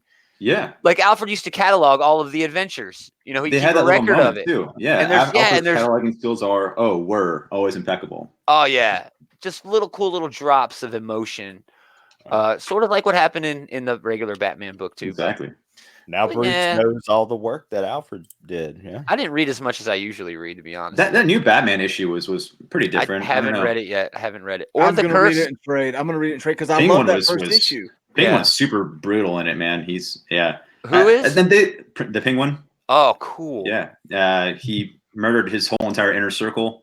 It's pretty graphic. And then they brought back the Riddler, and which is strange. I wish they wouldn't have brought back the Riddler, just because it mentions also the last we saw of him. He had that great one shot, man. Exactly. You're the villain. Yeah, and where he was just going to drop it, and I was curious to see what his new persona was going to be. But this one, he's like super drugged out. he's I guess he's been 2 weeks sleep deprived or 2 months or something like that, just like on a bunch of drugs and methamphetamines, and like he has a bunch of cameras everywhere for some reason. He's been watching Gotham and trying to figure out a pattern or something. I'm not sure, but it's it's kind of cool and see this weird Riddler, but he's still like the Riddler. He says the reason is he gave it up for a little bit and he came back to it because he couldn't stop, or he wants to keep doing it, which sucks. I want to see him become something different. I want to see more character development, but it's still cool seeing him be done in such a weird way. Yeah. So I don't know. I'm still interested in it, and I love Tinian. So who doesn't? Adam, did you read anything cool? Dude, Shazam was cool, man. I didn't read that either, dude. I didn't read that either. No, it's the series that nobody talks about. That's so good. I love Shazam. The artwork is so good in that book too. I just have one book, Kill Lock #2. Oh man, yeah. Rad, dude. Livio Ramondelli. Yeah, it's like ramen, the noodle, but it's like where you buy your meat. I don't know what it is about this book, but it's the characters are so perfect. Yeah. Even though they're robots, I feel like these characters are more fleshed out than actual, for lack of a better word, flesh and blood characters in other books. Right. And he does it using a lot of tropes, but it's okay because he follows that up with just this great dialogue that just works for characters who would have that trope. It's so very well. And the art, oh my gosh. Yeah, the art and just it's like the little kid robot. The Wraith protects him and like rips off the arm of this other robot that hurt the little kid. And he asks the kid, what should I do with his arm? Because the robot ripped off the little kid's arm. Yeah. And just the innocence of this kid was like, can you throw it on that building? Like, that's the first thing this little kid thought of, was to throw his arm on top of a building. Yeah. And so the Wraith did it. It was just like, just the little things that it just, this character work is the alcoholism of the servant sort of robot who didn't open the door and a bunch of people died. I love that, dude. He captures addiction. I think in just a perfect way that's real and out there, and it's just perfect. But it's with robots. What the hell is going on? And the one robot, I forget the class of it, the evil one that the architect or something like that. Yeah, it's like a designer or something. You think he just has no heart, but you see a little of it when he fixes the kid with his arm, and like he's the one who's, through his nefarious ways, he's got the best intentions of all of them surviving. Yeah. Until he figures out the lock code. It's a beautiful looking book too. I love the lock. We should get that guy. We should talk to that guy. Yeah, it's one of my favorite books right now. Why don't one of you go book that interview? I also want to bring up Once in Future because it ended 6 of 6. Once in Future was awesome. I guess there's going to be a sequel, to be continued at the end. So hopefully it's another, 6-issue miniseries, because I think that just works for me. I love our Image or something. That was Kieran Gillen, right? Isn't that Kieran Gillen? No, it was. Who wrote that book? Who wrote Once in the Future? No, maybe it was Kieran Gillen. I thought it was Kieran Gillen. Yeah. You pulling it up? That's it. Yeah, I'm going to pull it up right now. But I love Arthurian legend and mixing that in with comics in this modern day sort of. It is Kieran Gillen. Yeah. Dan Mora. That art's fantastic. Love it. So good. So good. That it? Cool. Anybody got anything else? We're ready to go to the book of the week. Oh, I think that's me. Dude. Well, then let's do it. Let's go ahead and get into the outright geekery.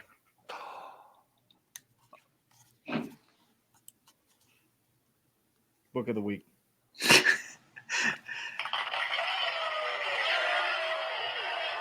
OutrightGeekery.com, your one-stop shop for news, reviews, previews, podcast, everything. Nick. Look, let me just throw that up there. Everything at your fingertips. Everything. Nick. OutrightGeekery.com for all those long necks. They're great. Look at that Outright Geekery logo. OG man has no neck. Got a bow tie though, so he's got to have a neck somewhere. Go get your Outright Geekery t-shirts. out there. Shut up. Go buy a ComicCast t-shirt. We don't want to buy outright Geekery t-shirts. We want to buy ComicCast t-shirts. And that link is in the description. Thank you, Boogie. You killed a bit. Ghostbusters. Who are you going to call? Mute Adam. Ghostbusters Year 1, Number 1. Eric Burnham, Dan Shaning, Luis Antonio Delgado, and Neil Utaki. These are the usual suspects when it comes to Ghostbusters comics. This is a Ghostbusters movie fans Ghostbusters comic book. And not that walking Statue of Liberty, pink goo, possessed European art enthusiast, kidnapper turd of a Ghostbusters 2. There is only one good Ghostbusters movie. Quit fooling yourselves, everyone. And Come on, it gave us Janos. Oh, Janos. Oh, yeah, the pervy weirdo. Come on. So great. They replaced Rick Moranis as the comedy, relief with that a-hole. Come on. Everything you're doing is terrible. Yeah. So good. So there's only one good Ghostbusters movie, and this follows up that. It revolves around Rebecca Morales, who is an independent author writing a book about the team's exploits in that first and the only good Ghostbusters movie. So you don't need any further knowledge. No comic book, no bad movie, no video game, no whatever they're doing on the farm later this year. You don't need any of that. You need nothing. Bill Murray's but this book. And it was good. This issue is all about Winston as the author interviews him for her book. And it's basically just a bunch of callbacks to that movie and an untold adventure of the Ghostbusters, which was Winston's first job, busting Edgar Allan Poe's ghost, which fits in perfectly with everything that Ghostbusters does in comics. This is exactly what we were promised by IDW. It was written well. It was drawn well. It was fun as hell. $3.99, perfect score. Loved it. What, Boogie? What the hell did you have a problem with this? Was there no walking Statue of Liberty? No pink goo? Are you a Ghostbusters 2 fan? Here we go. Does busting not make you feel good? Yeah, does busting not make you feel good, Boogie? I don't have a problem with Ghostbusters like you have a problem with your neck. I mean, I'm going to be wearing some jewelry next week. Just wear a turtleneck, bro. Dude, can I get back to my? I was going to say necklace. How big of a necklace do you have to buy? Whatever. I like Flava Flav. No, I was going to say get an OG T-shirt because it makes a better gift than a necktie. He's got to go back to it. He's got to go back to it. I got to go back to it. I can't let you steal my bit. An infinity scarf, maybe. Infinity scarf. Hey, Jason, why don't you become a member of the channel, bro? You can use the real emojis. I just wanted to Ghostbust. There's a Ghostbust emoji. Hit the join button beside subscribe. Become a member of the channel. You can get all the fun emojis. Jason, Bustin' did make me feel good. Gomer, I know Gomer won't do it, so I hope Jason will. Yeah, if Jason joins, we can add an emoji. We can add more emojis for every person that joins. So, and we've already got some in the chamber ready to go. Gomer, what you said about it's exactly what I thought. Is that it's because when I was reading it, I was placing this in the original movie at points. Yes, me too. Like the stuff he was talking about. They quoted directly. Yeah. And one of my favorite though is the pic of Officer Tim Carlson. Yeah, we need more Tim Carlson because eventually he moves out to Los Angeles and is involved in a shooting at the Nakatomi Plaza. Exactly. It happens. And his neighbor is a huge nerd. Oh, it's so good. It's so good. The one thing I wasn't exactly a big fan of the art. That is the guy. Wow, really? Dan Shaning is like the guy at IDW for all the Ghostbusters. The art was my favorite part of the story. I love the art. I don't know. You don't have a join button next to subscribe. It's not. Are you on an iPhone? Mm-hmm. Yeah. Because I would go to the website. You have to go to the website. Because I was thinking when I was reading it, my mind was thinking movie Ghostbusters, but the art was taking my mind to the real Ghostbusters cartoon. Yeah. And it was conflicting with each other. Sure. But aside from that, I mean, I enjoyed it. It was a fun. I mean, it did what it's supposed to do. It was $3.99, and I guess we're going to get 3 more with each Ghostbuster. I think it's at least a 4-issue. I'm not sure. They could go on. They could do a Lewis Tolley. Exactly. They could do a Lewis. They could do Janine up in there. They could do everybody up in there. Lewis and Janine, like a tag team. Oh, now you're talking. Now you're talking. Awesome. Now you're. If you're listening, IDW, make it happen. And I mean, and they had everybody in here, like that priest or whatever. That was a funny part of the mayor scene in the first Ghostbusters movie is in here. You know, well, a whole lot of people started going to church afterwards. Yeah, You know, weird stuff. With Lewis telling the person that they're buying lunch, but then that they can write it off on their taxes, like he's doing them a favor. Right. It was good. It was good. The dude at the hotel was like, contrary to what you've heard, I was actually the first client of the Ghostbusters, you know. And you knew who they were. They were drawn well, so you could place who it was. Yeah. From the movies. This is the kind of stuff I like, is when you get things that give a little bit more background information on the movies or the stories. Yeah. Give you a little bit, flesh it out more. And like you say that, but the adventure that they went on with the Edgar Allan Poe's Ghost, that is a quintessential Ghostbusters comic book adventure. So this is a great way to ease people into the Ghostbusters comics, which are wonderful. You know, they're really good. They have crossovers with other Ghostbusters teams, and they've met up with the Teenage Mutant Ninja Turtles. Mm-hmm. Craziness has happened in the Ghostbusters comics, and everyone should be checking those out. They're great. The channel Comic Pop, Sal over there, he interviewed the creators, I want to say a year or two ago. Great interview, and it seemed like fantastic guys also. So, and he just went into the lore of Ghostbusters, and it's a really fun listen if anyone's into Ghostbusters, check that out. But this sounds good. I didn't get a chance to read it. I wanted to read it. Planned to read it today. Got busy with the wife. Not got busy, but I mean, there you go. Had plans with priorities, bro. Got busy with the wife. You better become a member of the channel tonight, or I got hey, with Sabrina. Jason, what? Does Bustin' make you feel good? Demonetized. That's what we needed. The demonetized emoji.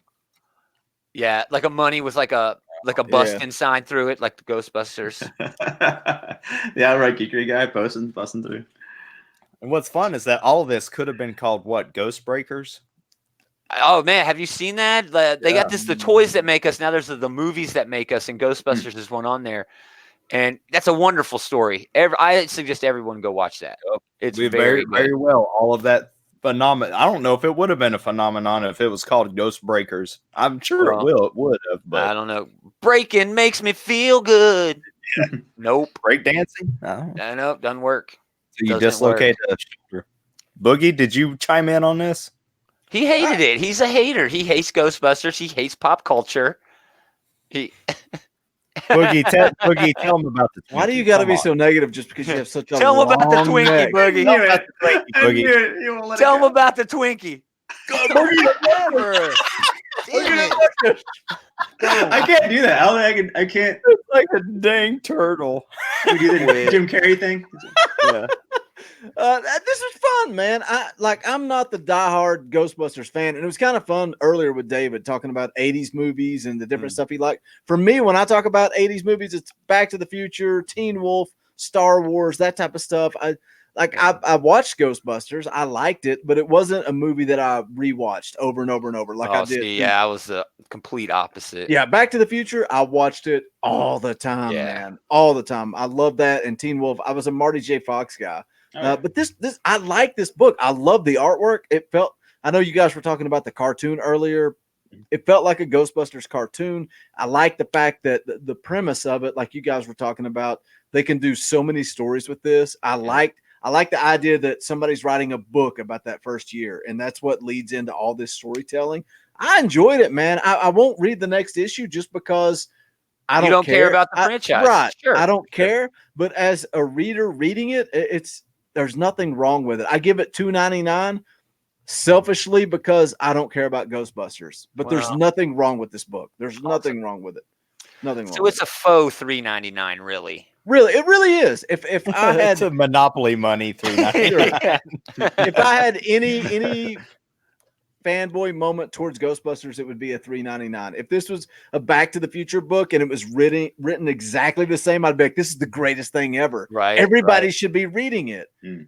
I just didn't care. I put it on the Book of the Week poll because it deserved to be there, and even though I didn't care. But there's nothing wrong with this book. If you're a Ghostbusters fan, you'll love it. You'll love it. New Comic Book Day, January 29th, 2020. What are you guys excited about? Oh my god, Ice Cream Man, dude! That 7. cover, Action dude. Comics #1 homage cover, so Yep. good. Confection Comics. Did you see the one from that I dropped in the chat? Yeah, that's what I'm That's talking one about. from dude. April. That's coming out Wow. April. Oh, That's it's gonna be so our best stuff good. at the end of the year. Yeah. Ice Cream Man's Star Trek incredible. Picard #3 comes out. This is a prelude to the new series that debuted just this last week. Mike Johnson, Kristen Bayer, and Angel Hernandez doing that. Has anybody watched that? The first episode of Picard? I've heard either people love it or they hate I it. hear it's awesome. Exactly. I'm not following. Hearing. I'm not There's no following middle for ground. that free trial. Yeah, I need to get the free trial, but I know if I do it, I'm going to want to go back and watch all the other stuff they've got. You'll love it. I know you'll love it. You'll I love know that I show. love it, but it's not binge. You can't watch it all. It's only one. I watched episode a week. the YouTube video where they broke it down, the first episode. And there's so much callbacks to the next generation, and I think what is it, Nemesis? Was it Nemesis the movie? Yeah. Or a lot of with data and the Borg and stuff like that. And the last scene of the show, I won't spoil it for you, Gomer. Yeah. But it's like, well, I think it's actually the first scene also, but it's just like nuts. Everything that they crammed into this one pilot episode. Yeah. Also, Justice League 39, Scott Snyder, Jorge Jimenez. This ends the Justice Doom War. Finally, yeah. James Tynion's off of it too, I think, after this issue. What a run that group has had. Great run. On this Justice League book. So good. It's actually the book that's held the universe together, you know? Yeah. Is this the last issue Tynion's writing to for Justice League Dark? I'm not sure about that. I was just wondering when the new writer takes over. Are you guys going to read it? Go back. Yeah. You're going to keep reading it with the new writer? I'm dropping it. I am. Yeah, I am. Oh, I'll continue to read Justice League with Vendetti on it for at least a few issues. Yeah. Right. But no, I won't pick up Justice League Dark. Because I'm going to see where it goes in the new direction. I'm having fun with those characters. And he said he'll probably come back to it later on. Cool. So hopefully. Yeah. I'm torn on what to talk about next week. The Book of the Week poll, you can go vote at ComicCast Pod on Twitter. Avengers of the Wasteland #1 from Ed Brisson. Fun. Protector #1, a new Image series. I don't know about that. I like to mix it up though. I don't want to put all Marvel, all mainstream. Yeah. A lot of Marvel this week though, man. Ravencroft #1, Frank Thierry, and also Frankenstein Undone, Mike Mignola. Nice. We actually got a preview of that. We just made contact with that with their guy at the Mignola thing. So shout out to Big Willie, who's probably still in the chat. He does all the correspondence. He's the guy. He's awesome. One of the guys. But I don't know if I want to talk about that stuff or like Suicide Squad #2 comes Last out. God #4 comes out, man. Hawkeye Freefall #2 comes out. That Thor #2 comes out. Shows up in that preview. What? Betty Page Unbound #10. Yeah, that comes out too. I'm not reading that Thor book, Boogie. I'm sorry. I know. That's why I can't put it on there. No, is anybody reading it? Jason, are you going to give it a chance or no? I'll give it a chance. I'm not doing it. How are you not giving it a chance, Gomer? I'm just not. So are we going to talk about Hawkeye Freefall or no? I'm definitely reading Freefall. I think there's a Star Wars comic coming out. Yeah, Star Wars #2. Yeah, I'll be reading that. That was a good first issue. I had a lot of good fun with that one. X-Force #6, the best X-Men book coming out. I've been reading. I'm so behind now. You skip it the one crown week. Jewel of the X-Men you skip book? 1 week. And you skip 1 week. The Chase Owens of the X-Men. When are all those X books ending, like Marauders and stuff? And Excalibur? Fallen Angels ends after this next issue. I think it's #6. Really? Yeah, but they're adding. Yeah, some more X books. So many books every month. I want to know with the ones now that I want those to be done so we can move on to those. You know what I mean? I voted on Wasteland. They're Hellions, Cable, Children of the Atom is another series. The X-Men Fantastic Four crossover. Yeah. There's a new giant size like every month for the next 4 months. That's exciting. It's a lot, dude. That's exciting though, yeah. That's like some cool stuff though, you know. Hickman's actually took to Twitter because people were like, damn, that's a lot of books. He's like, y'all don't have to read all the books. He's like, they tie in together here and there, but you're not really missing anything. And Marvel's like, don't tell him that. Yeah, right. But it's kind of like, how can you say that? How can you say all the books, are tied together, but we have to pick and choose and guess what we're going to read and what connections we're going to make? That's kind of lame, but hey, whatever. I'm enjoying all of the X books. So I don't also, Conan the Barbarian, is that over now at 12? I don't think it's over. Isn't a new writer picking up? Oh, is that what's happening? Isn't that what they're doing after every arc? There's a new, like, it was Aaron, then it was Zub, I think, took it over for a minute. Yep. Okay. I don't know. Well, I mean, I'm definitely picking up Criminal issue 12. I want to give that a shout out. Sure. I love Ed Brubaker so much. I didn't want to say it. This is kind of a tangent, but what was Criminal the book that had like the ex comic book artist who was like an assistant? Okay, that's what I was. And they went to the convention. Yeah, I didn't want to say it and be wrong. They made a hardcover of that called Bad Weekend. It's great. It's good. It's really good. Okay. Yeah. What else is coming out? What else is coming out, Jason? You got the list. Yeah. Spider-Ham #2, X-Men. I saw that. Yeah, my daughter hates all comic books. My youngest, and she read Bully Wars and loved it. Yeah, and then it's hard not to love Bully Wars, dude. She got hooked on Spider-Ham #1. She's like, "Yeah, I want the whole series." I'm like, "Cool, I'll do it." There's a new Quantum and Woody #1. I might check out. I'll be reading that. Chad from the Comic Corps is calling me live right now on Messenger. Should I answer it? Sure. Live on air. Yeah. That might be awkward. But look, we like what you're doing. We want you to come over to the core. I love Quantum and Woody. So is Quantum and Woody going to do a bunch of gimmick covers? You think like? They already are, dude. Always, they're doing like a 1-in-100 like gold foil cover or something. Yeah, I love that. Actually, one of the Outright Geekery podcasts, Get Valiant, is giving one of those away this week. Awesome! Oh, wow. Yeah, so they're over on the Hoodoo TV channel. If you go to Outright Geekery and look up at podcasts, you'll see all the podcasts there. And if you go to Get Valiant, there's links. But yeah, a gold foil variant. It's a very rare sort of thing. That rules. That's amazing. Yeah. If Valiant, anybody in Valiant wants to hook us up with giving away comics, let us know. I I'd love to. Yeah. Hey, Big Willie, email Get Valiant. See if you can get us some free shit.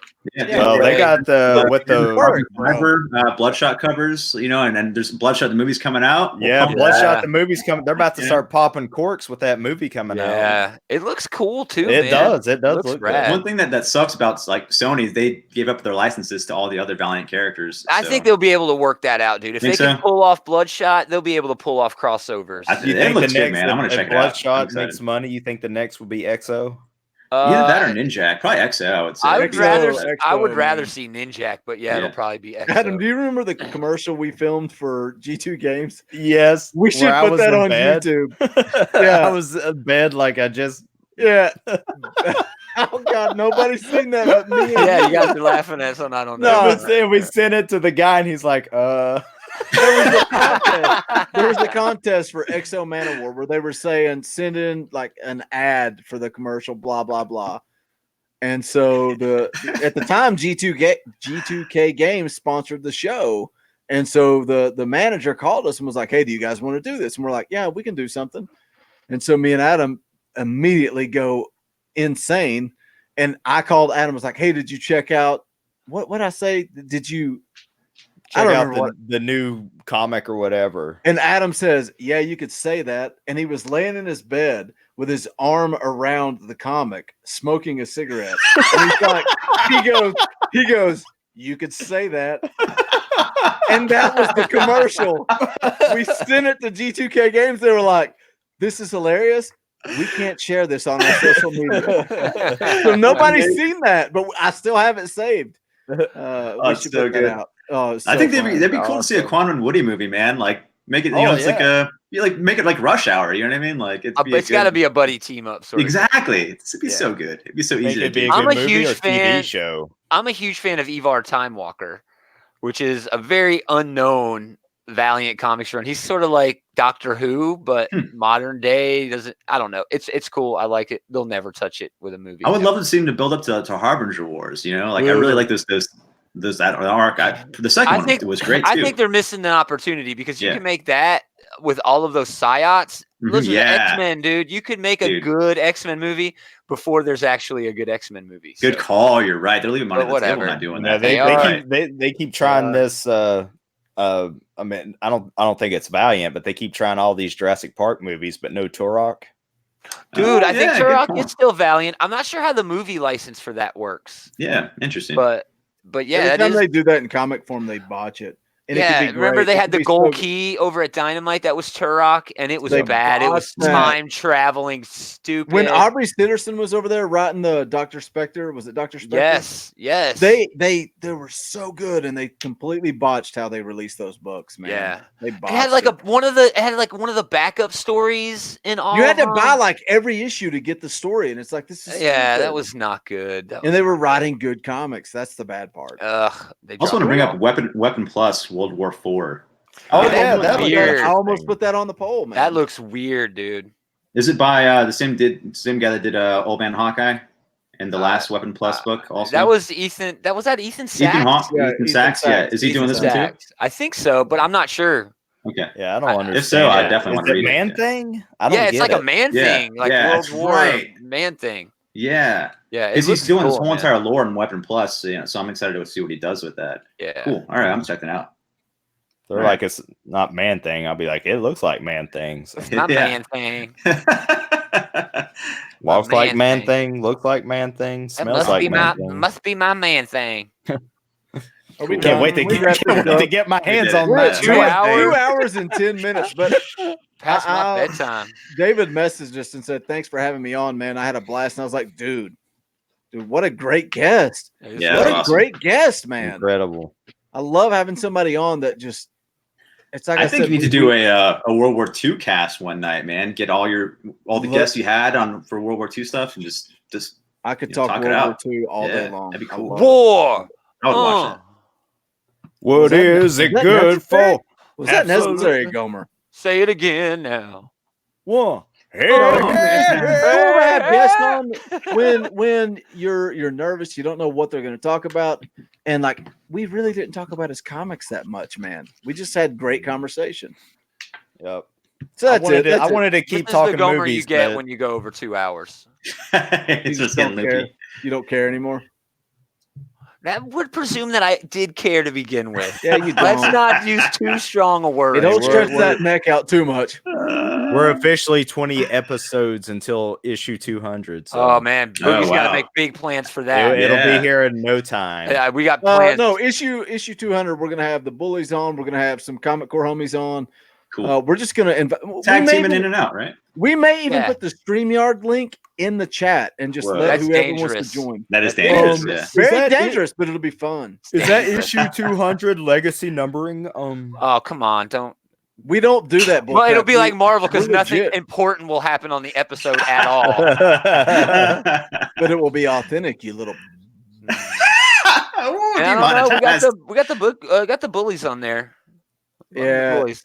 You- Shout out I to love those guys. Brad Guess Strauss, what? Eli. Feel better soon. I'm excited to buddy. hang with those guys again, man. I love the Is company. Eli still in the chat? What's Leroy's problem? Why does he not show up? Tell him to only- stop doing sports games. No one cares. He's just like watch this, bro. I'm gonna turn Madden on and sit back and just talk about it. It's gonna be fun. I only listen to the bullies Love you, for Leroy. Love you, Eli. I don't. Leroy can piss off, I dude. love you, Leroy. He doesn't care about us. Only Eli cares. I bought that comic book bully shirt for Eli. Let's wrap Aw. this thing up. That's it. Gomer, where can they find you on Twitter? Not that you tweet. I don't tweet. Give I'm me a at plug Gomer. then. What outrightgeekery.com? What do you want? Yeah, at Outright Geekery. Yeah. Outright .com. Adam? .com. Oh, I'm at Adam Wade Adams. But, I'm there sometimes. Jason. Check out Comments Misexplained on Facebook and Instagram for some dumb memes. Them Last one I made with it was He's a meme lord. Yoda getting high was my last one. So Great memes. Jason I is a love meme when you lord. comment on a 3-year-old meme and you say classic. He's a classic. meme lord. Way to bring love- it back I to love- the public eye. I love those dank memes. I'm Thank at you, thank Boogie you. Bentley. If you want to support the channel, you can go down and join, get a membership. You can get access to all the fun emojis we've been posting in the chat all night long. I know $2.99, it's a cup of coffee. If you love the podcast, you can do that. It'll help us grow. We're going to put it all back into advertising. That's going to wrap it up. Great interview with David Avallone. That's the way he said it. I said it wrong. And some pretty good reviews by us. Not They were really. okay. Not really. Okay. Oh, what did you get? look at that. 908. Look at that. Ooh, Yeah, 908 Young Avengers number You gotta, 1. Yeah, gotta I won Damn, it. I won it in a son. random box thing. Yeah, it was like a drawing my buddy Damn, did. son, that's It's nice. a $300 book. It's first appearance of everybody who's going to be in the next Yeah. What'd you pay Marvel for that? movie phase. He won it. His box was Comic Kid 84. My buddy, shout out. He did the 84 box, so you got a bunch of books and a chance to win out of 15 boxes, Cool. and I'm the grand prize winner, and that was it. So Wow, I Yeah. never win anything. Spoiler Except alert: that. Iron Lad is Kang.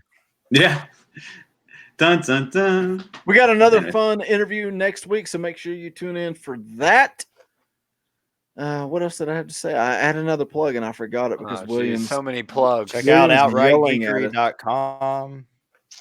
Spin Whiz Comics. Yeah, Spin Whiz Comics is. Yeah, they were in the chat today too. I don't know what's happening.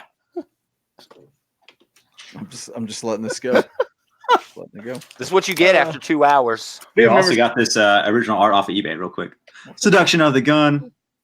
I know you like Batman comics with guns on them. Yep. Who wants to see more documentaries? I have Image Nobody. Revolution. Nobody. We're going Nobody, over that's it. Hit that mute Adam button. We are gone. 30 See you years next of week. garbage.